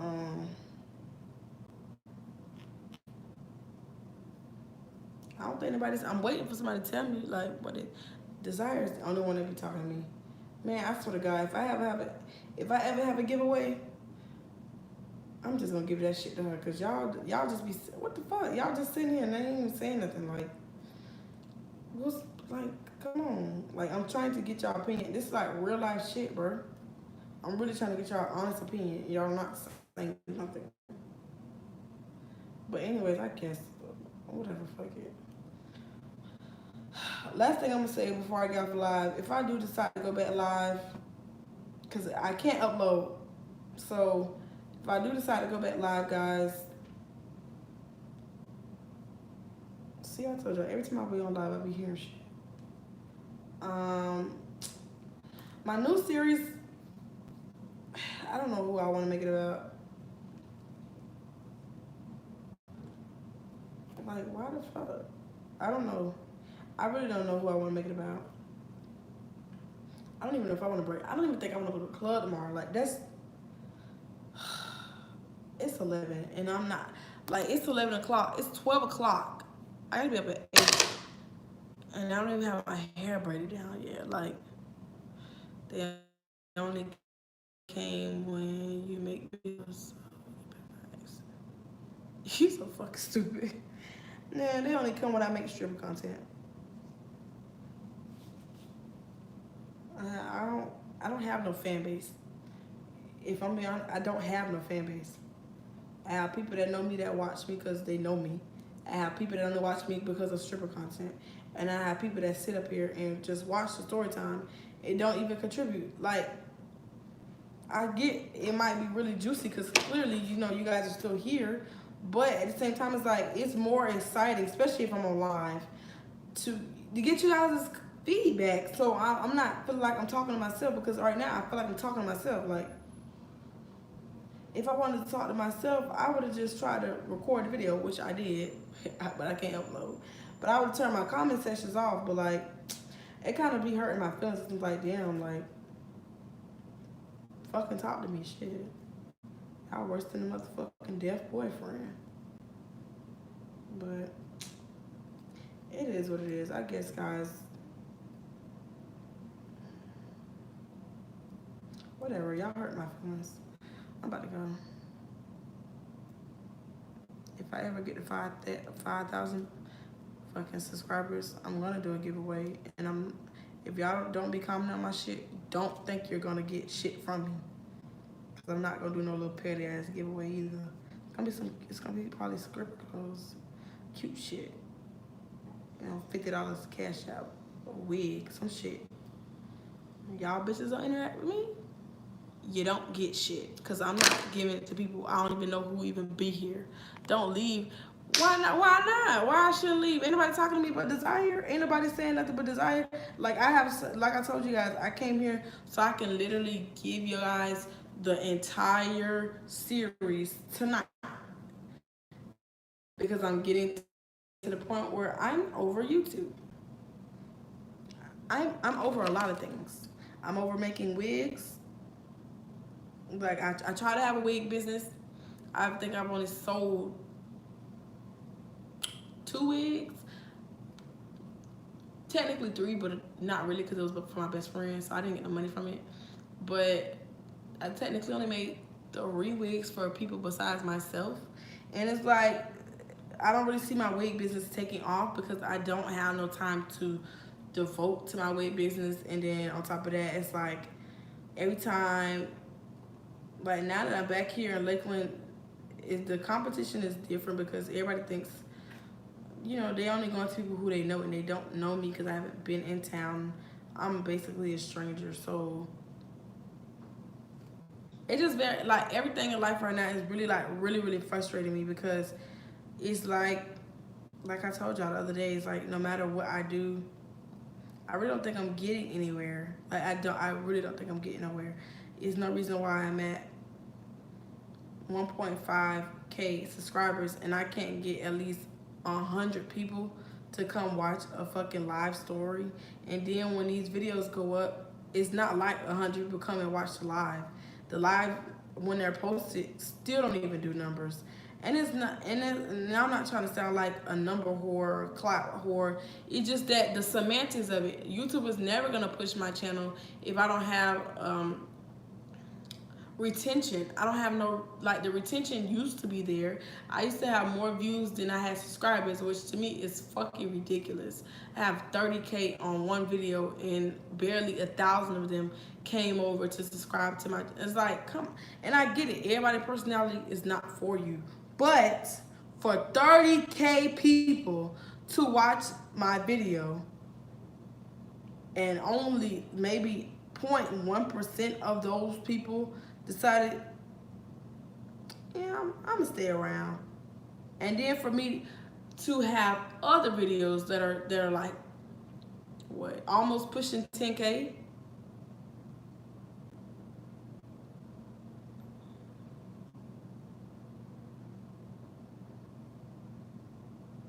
Man, fuck that shit. Man, some of my videos are already pushing 10K and I'm still, it's like, from the popping videos, the ones that are hitting like Ks, like 6K, 10K, 5K, I'm maybe getting 1 or 2 subscribers off of videos that have it over 3,000 people viewing them. Do you not know how that feels? Do you not know how that feels? Like, thank you for coming and watching my video, but damn, like, am I not entertaining enough for you to stick around? Or did I say something to offend you? Like, am I not making enough money on, as a stripper to entertain you? Because maybe I need to start lying. Maybe I need to pretend like, maybe I should just go to the bank and start taking money out the bank and then saying, sit down and count. Last night I made $500. Last night I made $1,000 and then putting it back in the bank. Like, maybe I should start doing that. Because maybe people want me to be a liar.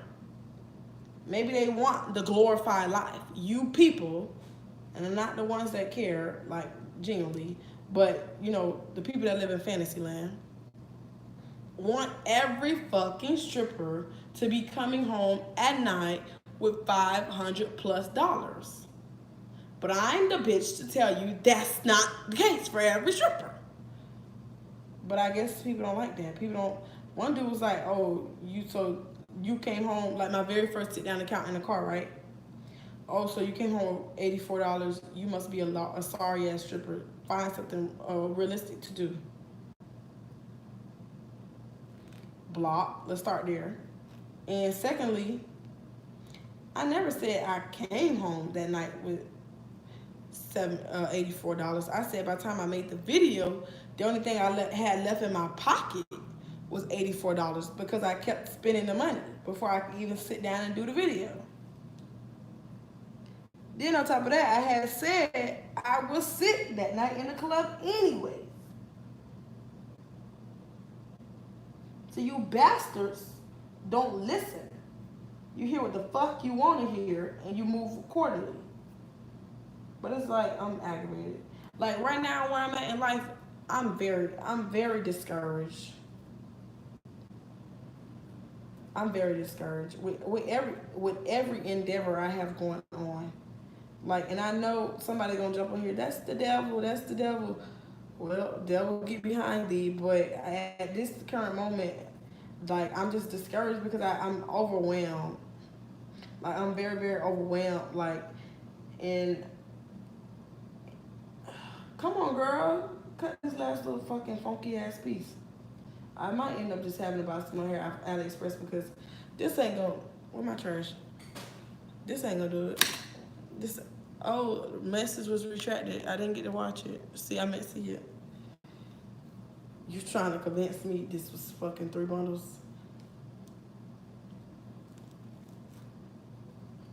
And the hair look crazy right now because it's dry and it's been sitting up in a dresser and it's not moisturized. But all it takes is a little manipulation and get this hair back popping and stuff. And then, you know, I try to give you guys like wig videos. You know, my channel, I don't want my channel to be based off of one thing. Because like I told you guys from day one, this is a lifestyle channel. I don't sit up in here reacting to what other people are doing in their lives. Because I feel like that's the lamest shit you can do. It's funny, don't get me wrong, I'm subscribed to a few reaction channels. But I feel like that's the lamest shit you can do on YouTube. Literally. Between uploading somebody else's music and then creating a channel off of that and reaction videos all day, every day, all the time. That's all you got. No vlogs, no tips, no tricks, no nothing. You're just reacting. That's the lamest shit you can do on YouTube because all you're doing, your content is based off of somebody else's content. They're putting in the footwork. Oh, good night. They're putting in the footwork to record the video, make the video, give you something so you can turn around and just, some of these reaction channels don't even say shit during the whole reaction. Girl, let me get out. Let me get off my soapbox. Let me get off of my soapbox. Anyways, guys, I'm gonna say this and I'm gonna say this last. I am mentally not in a good place. Look at my eyes. They look disgusting. I am mentally not in a good place because I am at the point that I feel like no matter what I do, no matter how much I've been pushing, nothing is coming to fruition. So I'm putting out more energy than I'm getting back. So I'm exhausting myself. Basically, I really have been exerting too much energy into things that potentially are not worthwhile, are not where I'm supposed to go in life. Because sometimes we sit here and we say, you got to keep going, you got to keep pushing. But when do you stop and say, well, maybe this is not where God wants you to push? This is something you wanted to push, but this is not what you're supposed to be pushing at. You're supposed to be working on engineering and arts and crafts, but you're trying to do this and you're doing that, and that's why it's not working for you. So I'm starting to kind of feel like maybe that's not why it's not working for me, because maybe that's not what God is really wanting me to do, or that's not what I'm not set up to be a YouTuber, and God doesn't really want me sitting here YouTubing and trying to make wigs for other people. Maybe it's supposed to be a selfish thing for just myself, and I don't know if nobody in there understands what I'm saying, and I'm not trying to hold you guys. I promise I'm not. And I'm just saying, because at the end of the day, you guys, oops, shit. Cut the right thing, bitch. Cut the right thing.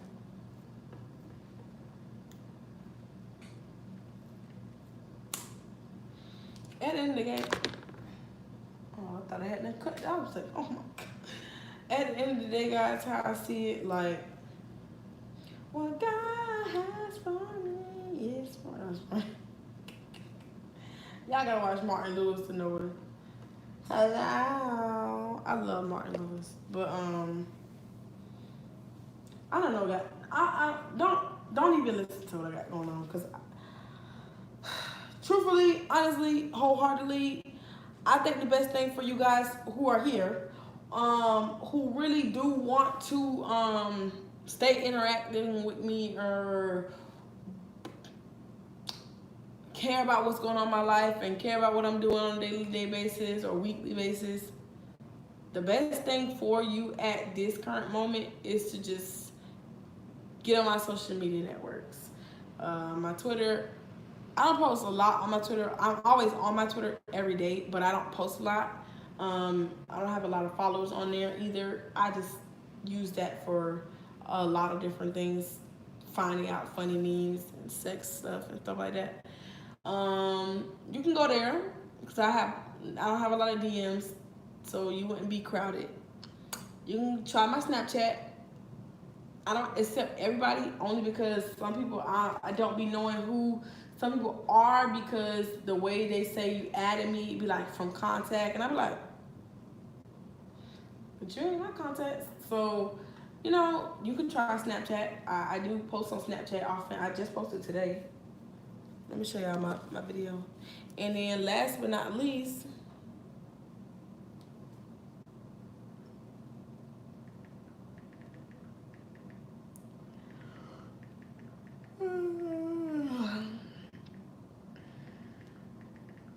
you can always follow me on Instagram. Instagram is where you get the most amount of attention from me. I don't post a lot of pictures on there, but I be on there every day. Why the fuck is she sending me stupid ass shit? Then somebody inboxed me, can you subscribe to my family channel? Can you subscribe to my personal channel? How about that?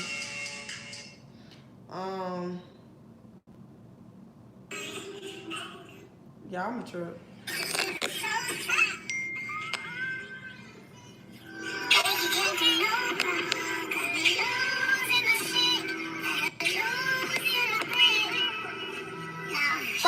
Baby, you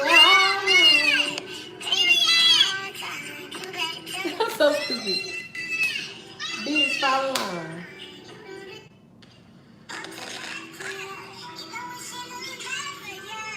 I'm so dumb, bro. I promise. But I don't know. I just moved out here. You asked me shit about do I stay on the north, south, east? Bitch, I don't know. But let me wrap this video up for the people who's here. So basically, all I have to say is if you guys are looking for new vlogs or stripper tips or anything, I will not be here to upload. And I may still be in my community tab, but I can't post videos in my community tab. So maybe I'll try to make a Patreon. I don't really think I'm gonna have, hella support. This is my personal opinion. Hey, I don't see hella people because I can't make a video to tell people because people are more likely to watch the video versus watching the live. So I don't know how I'm gonna let people know to come over here to see. And I don't know if Patreon has copyright things. And girl, go live on IG. I went live on IG twice. One person came in live the whole 30 minutes I was there. One person. I would never play with myself like that ever again. So my whole thing is I don't really know if Patreon does have copyrights and stuff like that, and how Patreon works, and I don't know. I don't know. You guys, send me some love, which probably is not gonna happen. Bitch, who I think I am, De'Ara and Ken. But I really need your friend. She going through some things. I'm going through some things, okay, guys? And I don't want my channel to die, but at the same time, it's like I told you guys, no matter what I try to do, YouTube is not working with me to make this a successful relationship. I can't upload any videos. You don't understand how much that truly is breaking my heart. Like I have so many videos recorded for you guys from last week when I went to the strip club to all type of shit that I just want to just share with you guys and show you guys, and then I can't even upload none of it. So it's like,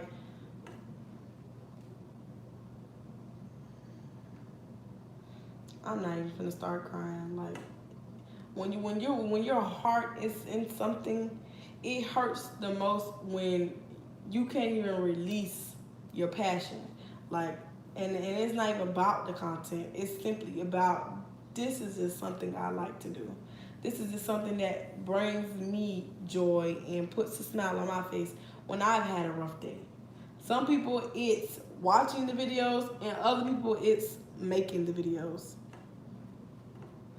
And for me, it's making the videos. So for me not even be able to share what has made me the most happiest in the past 2 years of my life is like, what am I even doing this for? Why am I fighting so hard for a company that don't give a fuck about people that's giving them billions of traffic dollars from people downloading this stupid ass app? Cause it don't come on your iPhone no more. You gotta fucking download the shit. So it's like, fuck these bitches. Fuck these racist ass cock sucking bitches. And I hope they see my video. Fuck y'all and your manis. Cause y'all don't care. When you got money, I guess you don't care about people who don't. You know. So I guess that's me being angry, but oh, I didn't see that message.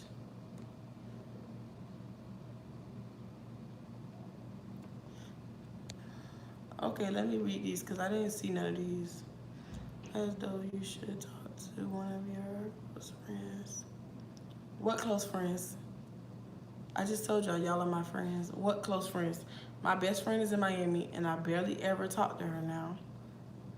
Barely can get her to answer the phone. And I'm not even mad at her about that because she's in college. So I was doing the same shit when I was in college, and my friends back home was calling.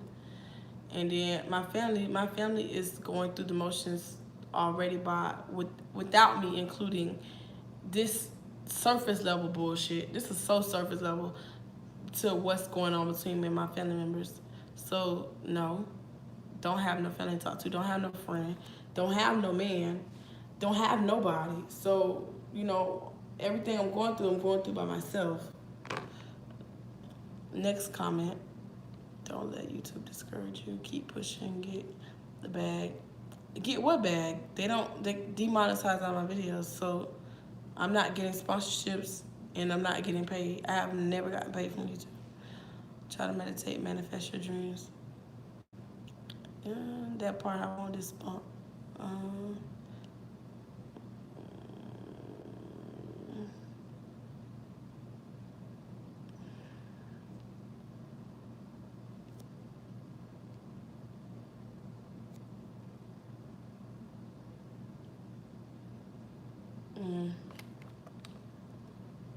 Oh, I'm definitely not gonna cry on here because then somebody's gonna make fun of me and I'm gonna cuss them out. So I don't think that's very healthy. With that being said, ladies and gentlemen, like I always say in all of my videos,